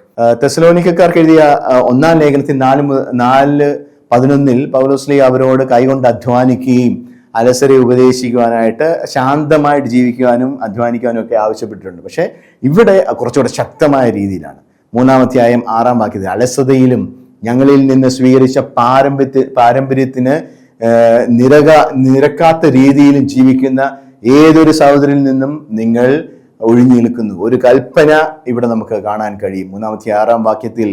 അത് എന്താണ് സംഭവിക്കുന്നത് ഇവിടെ? ഈ പരൂസിയ കർത്താവിൻ്റെ രണ്ടാമത്തെ വരവ് ഉടൻ തന്നെ സംഭവിക്കൂ എന്നുള്ള ആ ഒരു വിശ്വാസത്തിൽ നിന്ന് ഉത്ഭവിക്കുന്ന യുഗാന്തത്തെക്കുറിച്ചുള്ള ആ ആവേശത്തിൽ നിന്ന് ആണ് ഇവരുടെ അലസത ഉത്ഭവിക്കുന്നത്. അല്ലെങ്കിൽ ഒരു എക്സ്ക്യൂസായിട്ട്, പരൂസിയ ഒരു എക്സ്ക്യൂസായിട്ട് തങ്ങളുടെ ആ ഒരു കെയർലെസ് ആറ്റിറ്റ്യൂഡ് അല്ലെങ്കിൽ ജീവിതത്തെക്കുറിച്ചിട്ടുള്ള ഒരു ലേസിനെസ്സിനെ ജസ്റ്റിഫൈ ചെയ്യാൻ വേണ്ടിയുള്ള ഒരു മാർഗം ഇവർ കാണിക്കുന്നത്. കാരണം തങ്ങളുടെ ജീവിതത്തിൽ എന്തുകൊണ്ടാണ് അവർ ജോലി ചെയ്യാതിരിക്കുന്നത്? ജോലി ചെയ്തിട്ട് നീ എന്താ കാര്യം? ഉടൻ തന്നെ കർത്താവ് വരികയല്ലേ, എന്തിനു വെറുതെ ജോലി ചെയ്യുന്നു? പക്ഷെ അങ്ങനെയല്ല. അതാണ് ആ ദൈവശാസ്ത്രത്തിന്റെ പ്രാധാന്യം. കർത്താവ് എപ്പോൾ വന്നുകൊള്ളട്ടെ, അതുവരെ അതിനുവേണ്ടി എല്ലാവരും ഒരുങ്ങിയിരിക്കണം. സാധാരണ രീതിയിൽ ഈ ലോകത്ത് ക്രമപ്പെടുത്തുന്ന ജീവിത രീതിയിൽ അല്ലെങ്കിൽ സാമൂഹികപരമായ പ്രതിബദ്ധതയുടെ ഭാഗമായിട്ട് നമ്മൾ ചെയ്യേണ്ട കാര്യങ്ങൾ എല്ലാം ചെയ്തുകൊണ്ടിരിക്കണം എന്നുള്ള ഒരു ദർശനം. ഇത് കുറച്ചുകൂടെ കഴിഞ്ഞ സഭയുടെ ജീവിതത്തിൽ വരുന്ന ദർശനമാണ്. അപ്പസ്തോല പ്രവർത്തനങ്ങളുടെ ഭാഗത്തുള്ള ആ സഭയിൽ ഇങ്ങനെയൊരു പ്രശ്നമില്ലായിരുന്നു. അവിടെ ഉടൻ തന്നെ യുഗാന്തം സംഭവിക്കുന്ന അവർ ഒരുമിച്ച് പ്രാർത്ഥനയിലും അപ്പം മുറിക്കലിലും ഉള്ളതെല്ലാം പങ്കുവെച്ചുകൊണ്ട് ജീവിക്കുന്നതിലൊക്കെ ആയിരുന്നു. അത് പിന്നീടാണ് അത് മാറുന്നത്. അപ്പോൾ അതാണ് development of the church and theology നമുക്കിവിടെ കാണാൻ കഴിയും. അപ്പോൾ കർത്താവായ യേശുക്രിസ്തുവിന്റെ നാമത്തിൽ, അതായത് കർത്താവിൻ്റെ ശക്തിയിൽ ഈ ഒരു ന്യൂനപക്ഷമായ അലസരിൽ നിന്ന് നിങ്ങൾ അകന്നു നിൽക്കുവാൻ സമൂഹത്തിലെ ഭൂരിപക്ഷത്തോടും ഈ ലേഖനത്തിലൂടെ ആവശ്യപ്പെടുന്നു. 3-ാം അധ്യായം 6-ാം വാക്യം അതാണ് നമ്മൾ കാണുന്നത്. അപ്പോൾ മറ്റൊരു കാര്യം കൂടെ നമ്മൾ ഓർക്കുക, ഈ ദർശനം, ഈ ദൈവശാസ്ത്രത്തിൻ്റെ ഭാഗമായിട്ട് നമ്മൾ കണ്ടെത്തുന്നതായ ചില നിഗമനങ്ങളുണ്ട്. അധ്വാനം സമൂഹ ജീവിതത്തിന് അനിവാര്യമാണ്. അത് സമൂഹത്തിൻ്റെ ഒരു പാരമ്പര്യമാണ്. ഞങ്ങളിൽ നിന്ന് ലഭിച്ച പാരമ്പര്യം എന്ന് പറയുന്നുണ്ടല്ലോ. ഞങ്ങളിൽ നിന്ന് ലഭിച്ച പാരമ്പര്യം എന്ന് പറഞ്ഞാൽ അധ്വാനിച്ച് ജീവിക്കുക എന്നുള്ള പാരമ്പര്യം. അത് സ്വീകരിക്കപ്പെടുകയും മറ്റുള്ളവർക്ക് കൈമാറപ്പെടുകയും ചെയ്യേണ്ട ഒന്നാണ്. അതുകൊണ്ട് പങ്കിടൽ, ഉത്തരവാദിത്തം എന്നിവയ്ക്കുള്ള മാർഗം കൂടിയാണ് അധ്വാനം. പൗലോസ്ലീഹ അവർക്ക് പിന്തുടരുവാൻ തന്നെ മാതൃകയായിട്ട് വെച്ചിരിക്കുന്നത്. എന്തൊരു കോൺഫിഡൻസ് ആണ് നോക്കിയോളൂ. അല്ലെങ്കിൽ എൻ്റെ ലൈഫാണ് എൻ്റെ മെസ്സേജ് എന്ന് പറയുന്ന പോലെ തന്നെ എൻ്റെ ലൈഫിൽ നിങ്ങൾ പഠിച്ച കാര്യം നിങ്ങൾ പ്രാപ്തമാക്കുക. 3-ാം അധ്യായം 6 മുതൽ 9 വരെയുള്ള വാക്യങ്ങൾ. അതുകൊണ്ടാണ് അധ്വാനിക്കാത്തവൻ ഭക്ഷിക്കാതിരിക്കട്ടെ. ഒരുപക്ഷെ ഇത് അന്ന് ഉണ്ടായിരുന്ന ഒരു ജനപ്രിയമായിട്ടുള്ള ഏതെങ്കിലും പഴഞ്ചൊല്ല് തന്നെ ആയിരിക്കാം. ആ പഴഞ്ചൊല്ലെടുത്ത് ഇവിടെ അതിന് ദൈവശാസ്ത്രപരമായ ഒരു മാനം നൽകിയതായിരിക്കാം. അന്നത്തെ ആ തെസ്സലോനിക്കായിലെ ആ സഭയിലുള്ള ചിലരുടെ പ്രവർത്തനങ്ങൾ ആ സഭാജീവിതത്തിന് ഒരു വെല്ലുവിളിയായിട്ടോ അല്ലെങ്കിൽ സഭാജീവിതത്തിന്റെ വളർച്ചയ്ക്ക് തടസ്സമായി നിൽക്കുന്നതുകൊണ്ട് 3-ാം അധ്യായം 10-ാം വാക്യത്തിൽ ഈ ഒരു വലിയ കൽപ്പന, ശക്തമായ കൽപ്പന. അപ്പോൾ അതിൻ്റെ ഭാഗമായിട്ടുള്ള ദൈവശാസ്ത്രം നമ്മൾ ഓർക്കുമ്പോൾ നമ്മൾ ഓർക്കുക, അധ്വാനം എന്ന് പറയുന്നത് സമൂഹ ജീവിതത്തിന് വളരെ അടിസ്ഥാനമാണ്. അത് it is a contribution to the society. അതുകൊണ്ട് അധ്വാനിക്കാത്തവർ സമൂഹത്തിന് ഒരു ഭാരമാണ്. സമൂഹത്തിൻ്റെ നിലനിൽപ്പിന് തന്നെയോ അല്ലാതെയോ ജീവനും ദൗത്യത്തിനും ഇവർ ഭീഷണിയാണ്. വാസ്തവത്തിൽ അവർ ക്രിസ്തീയ സമൂഹത്തിൻ്റെ ജീവിതക്രമത്തെ തകർക്കുന്ന ആളുകളാണ്. അവർ എല്ലാ കാര്യങ്ങളിലും ഇടപെടുകയും എന്നാൽ ഒരു പ്രവൃത്തിയും ചെയ്യാതെ അലസരായി തീരുകയും ചെയ്തിരിക്കുന്നതെന്നാണ് 3-ാം അധ്യായം 11-ാം വാക്യം നമ്മൾ കാണുന്നത്. അപ്പോൾ സ്വയം അധ്വാനിക്കാതെ മറ്റുള്ളവർ അധ്വാന ഫലത്തിൽ മാത്രം ആശ്രയിച്ച് ജീവിക്കുന്നതിനെതിരെ ഇവിടെ ഈ ലേഖനത്തിൽ ശക്തമായ മുന്നറിയിപ്പ് നൽകുന്നുണ്ട്. അത്തരം ആളുകളോട് കർത്താവായ യേശുവിൽ ഞങ്ങൾ കൽപ്പിക്കുകയും പ്രബോധിപ്പിക്കുകയും ചെയ്യുന്നു. അവർ ശാന്തരായിട്ട് ജോലി ചെയ്ത് അപ്പം ഭക്ഷിക്കട്ടെ. 3-12 വാക്യം. മറ്റുള്ളവർ അവരെ അച്ചടക്കം പഠിപ്പിക്കണമെന്നാണ് പറയുന്നത്. പക്ഷെ അച്ചടക്കം പഠിപ്പിക്കുമ്പോഴും അത് ഒരു ശാസനയുടെ ഭാഗത്തിൽ, ശിക്ഷണത്തിന്റെ ഭാഗത്തിൽ സ്നേഹത്തോടു കൂടി അവരെ ഉപദേശിക്കണം. അവരോട് മോശമായിട്ട് പെരുമാറരുത്, അവരിൽ നിന്ന് അകൽച്ച പാലിക്കണം, പക്ഷേ അവരെ തള്ളിക്കളയരുത് എന്നൊക്കെ പറഞ്ഞ് 3-15 വാക്യത്തിൽ നമ്മൾ അത് വായിക്കുന്നു. അപ്പോൾ ഈ ഒരു തൊഴിലിന്റെ അല്ലെങ്കിൽ അധ്വാനത്തിന്റെ ദൈവശാസ്ത്രത്തിന്റെ അടിസ്ഥാനപരമായിട്ട് നമ്മൾ ഓർക്കുക, തൊഴിലിന്റെ മഹത്വവും അധ്വാനത്തിന്റെ ആവശ്യവും ഇവിടെ ഈ ലേഖനത്തിൽ നമുക്ക് മനസ്സിലാക്കാൻ കഴിയും. അതാണ് അധ്വാനത്തിന്റെ ദൈവശാസ്ത്രം എന്ന് പറയുന്ന ഈ ലേഖനത്തിൽ നമുക്ക് മനസ്സിലാക്കുന്ന ഒരു കാര്യം. ഇനി ആദ്യം നമ്മൾ പറഞ്ഞു 2 രീതിയിലുള്ള അന്ത്യകാലം അല്ലെങ്കിൽ കർത്താവിന്റെ വരവിന് മുമ്പ് സംഭവിക്കുന്ന കാര്യം. അപ്പോൾ യുഗാന്ത ദർശനം, എസ്കത്തോളജിയെ കുറിച്ച് തെസ്സലോനിക്കക്കാർക്ക് എഴുതിയ 2-ാം ലേഖനം ത്തിൽ 2 സ്ഥലത്ത് പറയുന്നുണ്ട്. 1-ാം അധ്യായം 5-12 വരെയുള്ള വാക്യങ്ങൾ, 2-ാം അധ്യായം 1-12 വരെയുള്ള വാക്യങ്ങൾ. അപ്പോൾ ഈ യുഗാന്ത ദർശനം തെസ്സലോനിക്കക്കാർക്ക് എഴുതിയ 1-ാം ലേഖനത്തിൽ പറയുന്ന പോലെ 4-ാം അധ്യായം 13-18 വരെയും 5-ാം അധ്യായം 1-11 വരെയും പറയുന്നതിൽ നിന്ന് വ്യത്യസ്തമാണ്. അവിടെ ഒരു ഇച്ചിരി ശാന്തമാണ്. ഇവിടെ കുറച്ചുകൂടി വയലന്റ് ആണെന്ന് ഞാൻ മുമ്പ് പറഞ്ഞ പോലെ തന്നെ വളരെ ശക്തമായിട്ട്. അതുപോലെ തന്നെ അവിടെ കർത്താവിൻ്റെ ആ മരണത്തോടും ഉത്ഥാനത്തോടും കൂടി വിശ്വാസികളെ ഒരുമിപ്പിക്കുകയാണ്. സ്വർഗമേഘങ്ങൾ എഴുന്നള്ളുന്ന കർത്താവിനോട് കൂടി എല്ലാവരെയും ഒന്നിപ്പിക്കുന്നതാണ്. ഇവിടെ അങ്ങനെ, ഇവിടെ ഒരു ജഡ്ജ്മെന്റിന്റെ അല്ലെങ്കിൽ ഇവിടെ ഒരു നീതിയുടെ തലമുണ്ട്. ദൈവം നീതിയുള്ളവനും നീതിയോടെ പ്രവർത്തിക്കുന്നവനുമാണ്. അനീതി പ്രവർത്തിക്കുന്നവർക്ക് നിത്യനാശം സംഭവിക്കുമ്പോൾ ദൈവത്തെ അറിയുന്നവർക്കും വിശ്വാസത്തോടെ ജീവിക്കുന്നവർക്കും മഹത്വം നൽകപ്പെടും. 1-ാം അധ്യായം 7-10 വരെയുള്ള വാക്യങ്ങളിൽ നമ്മളത് കാണുന്നുണ്ട്. അപ്പം കർത്താവായ യേശു തൻ്റെ വായിൽ നിന്നുള്ള നിശ്വാസം കൊണ്ട് മാൻ ഓഫ് ലോലെസ്നെസ് അല്ലെങ്കിൽ ഈ നിയമനിഷേധിയെ സംഹരിക്കുകയും തൻ്റെ പ്രത്യാഗമനത്തിന്റെ പ്രഭാപൂരത്താൽ അവനെ നാമാവശേഷമാക്കുകയും ചെയ്യുന്നു. കാരണം ആ മജസ്റ്റിക് ആയിട്ടുള്ള കാര്യം മനസ്സിലാക്കാൻ വേണ്ടിയാണ് അത് ഞാൻ വിവരിക്കുന്നത്. 8-ാം വാക്യമാണ്. അതുപോലെ തന്നെ ഇത് നമ്മൾ നോക്കുമ്പോൾ കൂടുതലായിട്ട് ഒരു അക്രമാസക്തം അല്ലെങ്കിൽ വളരെ ശക്തമായ ഒരു ദർശനം ഇവിടെ നമ്മൾ കാണുന്നുണ്ട്. അതുപോലെ തന്നെ നമ്മളിവിടെ അതുകൊണ്ട് മനസ്സിലാക്കേണ്ടത് തെസ്സലോനിക്കക്കാർക്ക് എഴുതിയ 2-ാം ലേഖനം 1-ാം ലേഖനത്തിലെ പറൂസിയെ കുറിച്ചുള്ള ഒരു തെറ്റിദ്ധാരണ, 1-ാം ലേഖനത്തിന്റെ ഭാഗത്തുള്ള തെറ്റിദ്ധാരണ അല്ലെങ്കിൽ പൊരുത്തക്കേട് തിരുത്താൻ വേണ്ടി ഉള്ളതാണ് എന്ന് നമുക്ക് ഇവിടെ മനസ്സിലാക്കാൻ കഴിയും. ആദ്യം കണ്ടതുപോലെ തന്നെ ഈ ലേഖനത്തിന്റെ ഉള്ളടക്കവും 1-ാം ലേഖനത്തിന്റെ ഉള്ളടക്കത്തിലും ഉള്ള തീംസ്, പ്രതിപാദ്യ വിഷയങ്ങൾ ഏകദേശമൊക്കെ ഒരേ കാര്യമാണ്. ആദ്യത്തെ ലേഖനത്തിൽ പ്രതിപാദിച്ചിരിക്കുന്ന വിഷയങ്ങളിൽ കുറച്ചുകൂടെ കോണ്ടെക്സ്റ്റുവൽ ആയിട്ടുള്ള അന്നേരത്തെ പ്രത്യേക സ്ഥിതിക്ക് അനുസൃതമായിട്ടുള്ള ഒരു വിഷയങ്ങളിലും ദൈവശാസ്ത്ര ദർശനവുമാണ് 2-ാമത്തെ ലേഖനത്തിൽ നൽകുന്നതെന്ന് നമുക്ക് പറയാം. അത് കർത്താവിന്റെ 2-ാം വരവായിക്കൊള്ളട്ടെ, അധ്വാനത്തെക്കുറിച്ച് ആയിക്കൊള്ളട്ടെ, സഭാ ജീവിതത്തെക്കുറിച്ച് ആയിക്കൊള്ളട്ടെ, വിശ്വാസികളുടെ ജീവിത സാക്ഷ്യത്തെക്കുറിച്ചാകട്ടെ, എല്ലാത്തിനെക്കുറിച്ചും അങ്ങനെ ഒരു പ്രത്യേകത നമുക്ക് കാണാം. പൗലോസ് ശ്ലീഹായുടെ ആദിമ ലേഖനത്തിന് വ്യത്യാസമുള്ളതുകൊണ്ടാണ് ഈ 2-ാം ലേഖനം പൗലോസ് ശ്ലീഹായുടേതാണോ എന്നുള്ളൊരു സംശയം നമുക്ക് വരുന്നത്. അപ്പോൾ കർത്താവായ യേശു തൻ്റെ ശക്തരായ ദൂതന്മാരോടുകൂടി അഗ്നിജ്വാലുകളുടെ മധ്യേ സ്വർഗത്തിൽ നിന്ന് പ്രത്യക്ഷപ്പെടുമ്പോൾ നിങ്ങളെ പീഡിപ്പിക്കുന്നവരോട് പ്രതികാരം ചെയ്യുമെന്നും യാതനകൾക്കെതിരായി നിങ്ങൾക്ക് ഞങ്ങളോടുകൂടി സമാശ്വാസം നൽകുക എന്നതും ദൈവത്തിന്റെ നീതിയാണെന്നും ഒക്കെ ഈ ഭാഗത്ത് പറയുന്നുണ്ട്. മറ്റിടത്ത് നമ്മൾ ഓർക്കുക, ശാന്തമായിട്ട് സ്വർഗത്തിൽ കർത്താവിനോടൊപ്പം ആയിത്തീരുക എന്നുള്ള കാര്യം പറഞ്ഞു. ഇവിടെ അനീതി പ്രവർത്തിക്കുന്നവരെ ശിക്ഷിക്കുന്നു, നീതി പ്രവർത്തിക്കുന്നവരെ രക്ഷിക്കുന്നു എന്നുള്ള കാര്യവും അവിടെ പറഞ്ഞു. അപ്പോൾ ദൈവത്തെക്കുറിച്ച് അജ്ഞത പുലർത്തുന്നവർക്കും നമ്മുടെ കർത്താവായ യേശു ക്രിസ്തുവിന്റെ സുവിശേഷം അനുസരിക്കാത്തവർക്കും എതിരായുള്ള നീതിയുടെ നടത്തിപ്പ് അല്ലെങ്കിൽ കർത്താവ് നടത്തുന്നതായ പ്രതികാരം, അവർ കർത്താവിന്റെ സന്നിധിയിൽ നിന്നും അവന്റെ ശക്തിയുടെ മഹത്വത്തിൽ നിന്നും തിരസ്കരിക്കപ്പെട്ട് നിത്യനാശം ശിക്ഷയായിട്ട് അനുഭവിക്കും. ഇതിലൂടെ ദുഷ്ടതയുടെ അന്തിമ തോൽവിയും ക്രിസ്തുവിന്റെ വിജയവും വ്യക്തമാക്കുന്നുണ്ട്. അപ്പോൾ സ്ഥിരോത്സാഹത്തോടുകൂടി സഹിക്കുക, വിശ്വാസത്തിൽ നിൽക്കുക, ദൈവികമായ ആ പുണ്യങ്ങൾ അഭ്യസിക്കുക. യഥാർത്ഥ വിശ്വാസിയുടെ ജീവിതത്തിൽ അവൻ ഇപ്പോൾ സഹിക്കുന്നുണ്ടെങ്കിലും അവൻ്റെ കർത്താവിൻ്റെ രണ്ടാമത്തെ വരവിൽ അവൻ രക്ഷിക്കപ്പെടും എന്നുള്ള കാര്യവും നമ്മൾ ഇവിടെ കാണുന്നുണ്ട്. 1-ാം അധ്യായം 6 മുതൽ 9 വരെയുള്ള വാക്യങ്ങളിലാണ് ഈ ഒരു കൃത്യമായിട്ടുള്ള കാര്യം. ഇപ്പോൾ ഇതിനകത്തിലൊരു ഞാൻ മുമ്പ് പറഞ്ഞില്ല, വയലൻ്റ് ആയിട്ടുള്ള ഒരു ഇമേജറി നമുക്കിവിടെ കാണാൻ കഴിയും. ഇനിയും കർത്താവായ യേശു തൻ്റെ വായിൽ നിന്ന് നിശ്വാസം കൊണ്ട്, അതാണ് 2-ാം അധ്യായം 8-ാം വാക്യം, നമ്മൾ മുമ്പേ കണ്ടതാണല്ലോ. അതായത് മാൻ ഓഫ് ലോലെസ്നെസ്, നിയമനിഷേധിയെ ഇല്ലാതാക്കുകയൊക്കെ ചെയ്യുന്നു എന്നുള്ളതും നമ്മൾ ഓർക്കുക. അതുകൊണ്ട് എന്താണ് ശ്രദ്ധിക്കേണ്ടത്? തെസ്സലോനിക്കക്കാർക്ക് ഒരു ഉപദേശം നൽകുകയാണ്, പ്രബോധനം നൽകുകയാണ്. എല്ലാ ശക്തികളോടും വ്യാജമായ അടയാളങ്ങളോടും അത്ഭുതങ്ങളോടും സത്യത്തെ സ്നേഹിക്കുവാനും അങ്ങനെ രക്ഷ പ്രാപിക്കുവാനും വിമുഖത കാണിക്കുകയാൽ നശിച്ചു പോകുന്നവരെ വഞ്ചിക്കുന്ന അനീതികളോടുകൂടി ആയിരിക്കും സാത്താന്റെ പ്രവർത്തനത്താൽ നിയമനിഷേധിയുടെ ആഗമനം. ഞാൻ മുമ്പ് പറഞ്ഞല്ലോ, 2 രീതിയിലുള്ള ആഗമനം. കർത്താവിന്റെ ആഗമനത്തിന് മുമ്പ് നിയമനിഷേധിയുടെ ആഗമനത്തിൽ വരുമ്പോൾ അവര് സത്യത്തെ സ്നേഹിക്കുവാനും രക്ഷ പ്രാപിക്കുവാനും വിമുഖത കാണിക്കുന്നവരുടെ എണ്ണം കൂട്ടും. അല്ലെങ്കിൽ വിമുഖത കാണിക്കുന്ന വ്യക്തിയാണ് ഈ നിയമനിഷേധി.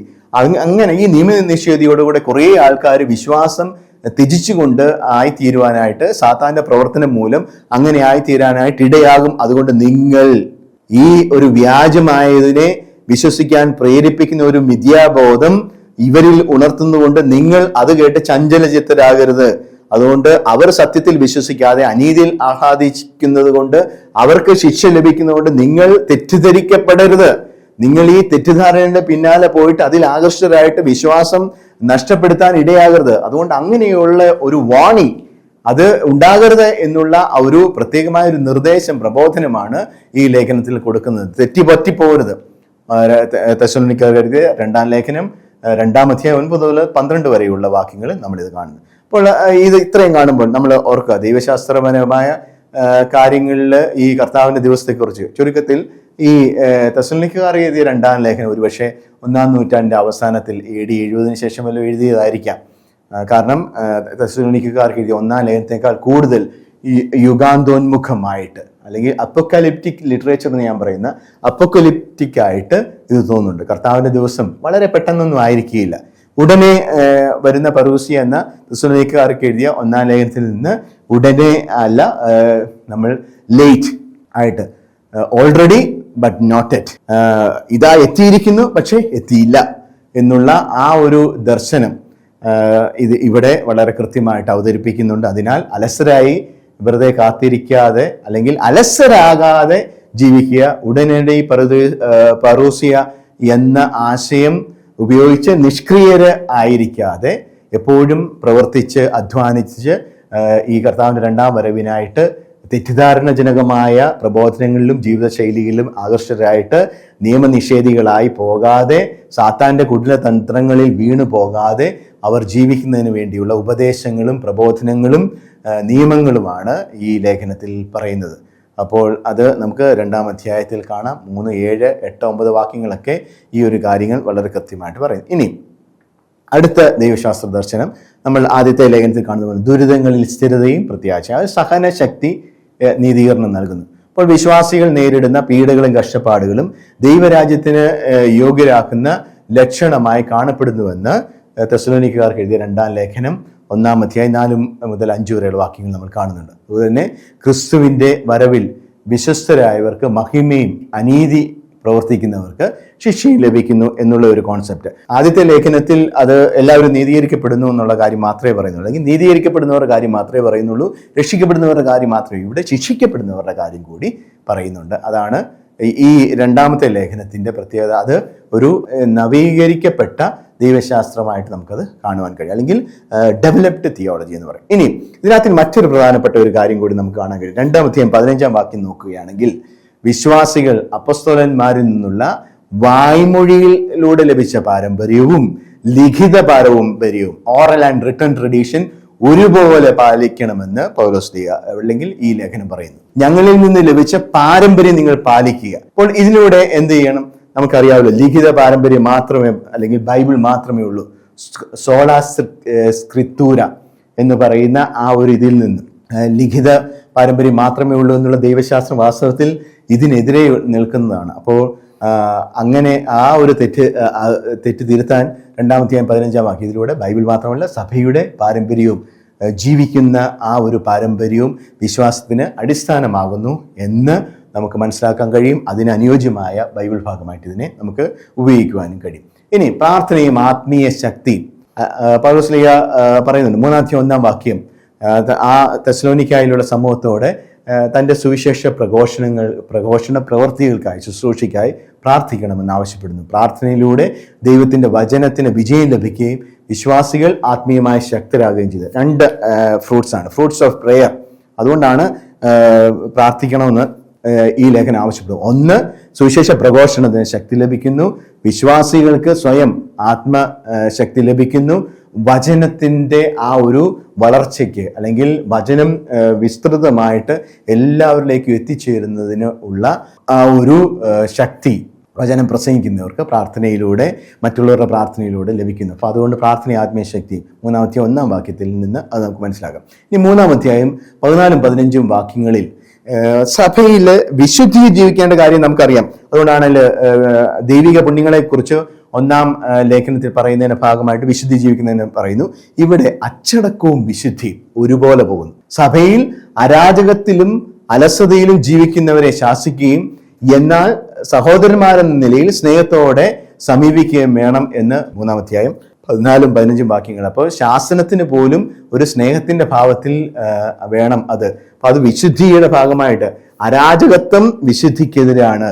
സഭയിലെ അടിസ്ഥാനപരമായിട്ടുള്ള അച്ചടക്കം പാലിച്ചാൽ മാത്രമേ വിശുദ്ധരാകുകയുള്ളൂ, അല്ലെങ്കിൽ വിശുദ്ധിയുടെ ഭാഗമാണ്. അലസത വിശുദ്ധിക്കെതിരാണ്. അരാജകത്വം നമ്മൾ ഓർക്കുക, അത് സാത്താന്റെ ആ ഒരു പ്രവർത്തനമാണ്, കുടിലതന്ത്രമാണ്. അതിലൂടെ നിയമനിഷേധികളായി പോവുകയും കർത്താവിന്റെ നീതീകരണത്തിന്റെ ദിവസത്തിൽ, 2ാം വരവിന്റെ ദിവസത്തിൽ അതിനുള്ള ശിക്ഷ ലഭിക്കുകയും ചെയ്യുന്നു എന്നൊക്കെ പറഞ്ഞ് വളരെ കൃത്യമായിട്ട് അതിന് ആ ഒരു കോൺസെപ്റ്റ്, അതായത് ക്രിസ്ത്യൻ എത്തിക്സിന്റെ ബേസിസ് അവിടെ എസ്റ്റാബ്ലിഷ് ചെയ്യുന്നുണ്ട്. അപ്പോൾ പൗലോസ് ശ്ലീഹായുടെ ദൈവശാസ്ത്രത്തിന്റെ പ്രാഥമിക വീക്ഷണങ്ങൾ തെസ്സലോനിക്കക്കാർക്ക് എഴുതിയ 1 ലേഖനത്തിൽ നമുക്ക് കാണാൻ കഴിയും. ഇപ്പൊ നമ്മൾ ഈ ഒരു ദൈവശാസ്ത്ര വിശകലനം ചെയ്യുമ്പോൾ മനസ്സിലാക്കുന്നത്. 2ാം ലേഖനത്തിൽ അതിന് നൽകപ്പെടുന്ന ഊന്നലുകളിൽ വ്യത്യാസം വരുന്നു എന്നത് സത്യമാണ്. അടിസ്ഥാനപരമായിട്ട് 2 ലേഖനങ്ങളിലും ദൈവശാസ്ത്ര ദർശനങ്ങൾ, തീംസ് അല്ലെങ്കിൽ പ്രതിവാദി വിഷയങ്ങൾ ഏകദേശം ഒരേ കാര്യങ്ങൾ. പക്ഷേ 2ാം ലേഖനത്തിൽ അതിന് ചില ഊന്നലുകളിൽ വ്യത്യാസം വരുന്നു എന്നത് സത്യമാണ്. അപ്പോൾ പൗലോസ് ശ്ലീഹായുടെ ദൈവശാസ്ത്രത്തിന്റെ അടിസ്ഥാന ശില, ദൈവത്തിന്റെ അനന്ത സ്നേഹം അല്ലെങ്കിൽ ദൈവം നമുക്ക് ഔദാര്യപൂർവ്വം നൽകുന്ന കൃപ, അത് വെളിപ്പെടുത്തപ്പെട്ട ഇത് കർത്താവിന്റെ പീഡനത്തിലും ഉത്ഥാനത്തിലും അതിന്റെ ഫലമായിട്ട് ദൈവം നൽകിയ പരിശുദ്ധാത്മാവിലൂടെയും ആണ്. ദൈവം തന്റെ വാഗ്ദാനങ്ങളെ സുവിശേഷ പ്രഘോഷണങ്ങളിലൂടെ സംജാതമായ പുതിയ വിശ്വാസികളുടെ സമൂഹത്തിലൂടെ പൂർത്തീകരിച്ചു കൊണ്ടും ഇരിക്കുന്നു. അപ്പൊ ഇതാണ് അതിന്റെ അടിസ്ഥാനമായ ദർശനം. അപ്പോൾ യേശുവിൽ പൂർത്തീകരിക്കപ്പെട്ട വാഗ്ദാനങ്ങളും അതിന്റെ ദൗത്യവും ഇന്ന് സഭയിൽ ജീവിക്കുന്നു, പ്രഘോഷിക്കപ്പെടുന്നു. അതുവഴി സഭ മറ്റ് സമൂഹങ്ങൾക്ക് മാതൃകയായി തീരുന്നു. ഇതിന്റെ ആത്യന്തികമായ പൂർത്തീകരണം അന്ത്യദിനത്തിൽ കർത്താവിന്റെ 2ാമത്തെ വരവിൽ നടക്കും. സഭ അതുകൊണ്ട് അന്ത്യോന്മുഖതയിൽ ജീവിക്കുന്ന, അരൂപിയിൽ നയിക്കപ്പെടുന്ന സമൂഹം ആയിരിക്കണം. പുതിയ ഉടമ്പടിയുടെ ജീവിതം നയിക്കുന്ന സമൂഹം അല്ലെങ്കിൽ സഭ വിശ്വാസത്തെയും സ്നേഹത്തിന്റെയും പ്രവൃത്തിയുടെയും പ്രത്യാശയുടെയും ദീർഘശാന്തതയുടെയും ജീവിക്കുന്ന, കർത്താവിനെ പ്രതീക്ഷിക്കുന്ന സമൂഹമാണ്. ദൈവത്തിന് പ്രസാദകരമായ ജീവിതം നയിക്കുന്ന, ആത്മാവിനാൽ വിശുദ്ധീകരിക്കപ്പെട്ട സഭ കർത്താവിന്റെ ദിനത്തിൽ അവനോടുകൂടി ആയിരിക്കുവാൻ ഉള്ള ശ്രമത്തിൽ ശ്രദ്ധ കേന്ദ്രീകരിച്ചിരിക്കുന്ന വിശ്വാസികളുടെ ഒരു സമൂഹമാണ്. അപ്പോൾ അതുകൊണ്ട് നമ്മൾ ഈ ഒരു കാര്യം പ്രത്യേകമായിട്ട് മനസ്സിലാക്കുക, അത് നമ്മൾ ശ്രദ്ധിക്കുക. വിശ്വാസ ജീവിതത്തെക്കുറിച്ചുള്ള ദൈവശാസ്ത്ര ദർശനങ്ങളുടെ വളർച്ചയും ക്രിസ്തീയ ജീവിതത്തിന്റെ അന്തിമ ലക്ഷ്യവും പ്രായോഗിക നിർദ്ദേശങ്ങളും ക്രിസ്തുവിനെ 2ാമത്തെ വരവ് ലക്ഷ്യമാക്കി നയിക്കപ്പെടുന്ന ക്രിസ്തീയ ജീവിത ശൈലിയുടെ ജാഗ്രതയും വിശ്വാസ തീക്ഷ്ണതയും നന്മയുടെ അന്തിമ വിജയവും എല്ലാം തെസ്സലോനിക്കക്കാർക്ക് എഴുതിയ ഈ 2ാം ലേഖനത്തിന്റെ പ്രസക്തി വർദ്ധിപ്പിക്കുന്നു. അതുകൊണ്ട് ഈ 2ാം ലേഖനം നമ്മൾ വായിച്ച് പഠിക്കുമ്പോൾ അതിന് പ്രാരംഭമായിട്ട് ഇപ്പോൾ ഈ ഒരു എപ്പിസോഡിൽ നിന്ന് നമ്മൾ മനസ്സിലാക്കിയ കാര്യങ്ങൾ ചേർത്ത് വയ്ക്കുമ്പോൾ നമ്മൾ ഓർക്കുക, ഇത് നമ്മുടെ വിശ്വാസ ജീവിതത്തിന് വലിയൊരു അടിത്തറയും പ്രചോദനവും ശക്തിയും മാർഗനിർദ്ദേശവും നൽകുന്നു. അതിന് നമ്മളെ കൂടുതൽ ഈ ക്ലാസ് സഹായിക്കുമെന്ന് പ്രതീക്ഷിക്കുന്നു. ദൈവത്തിനും നിങ്ങൾക്കും നന്ദി.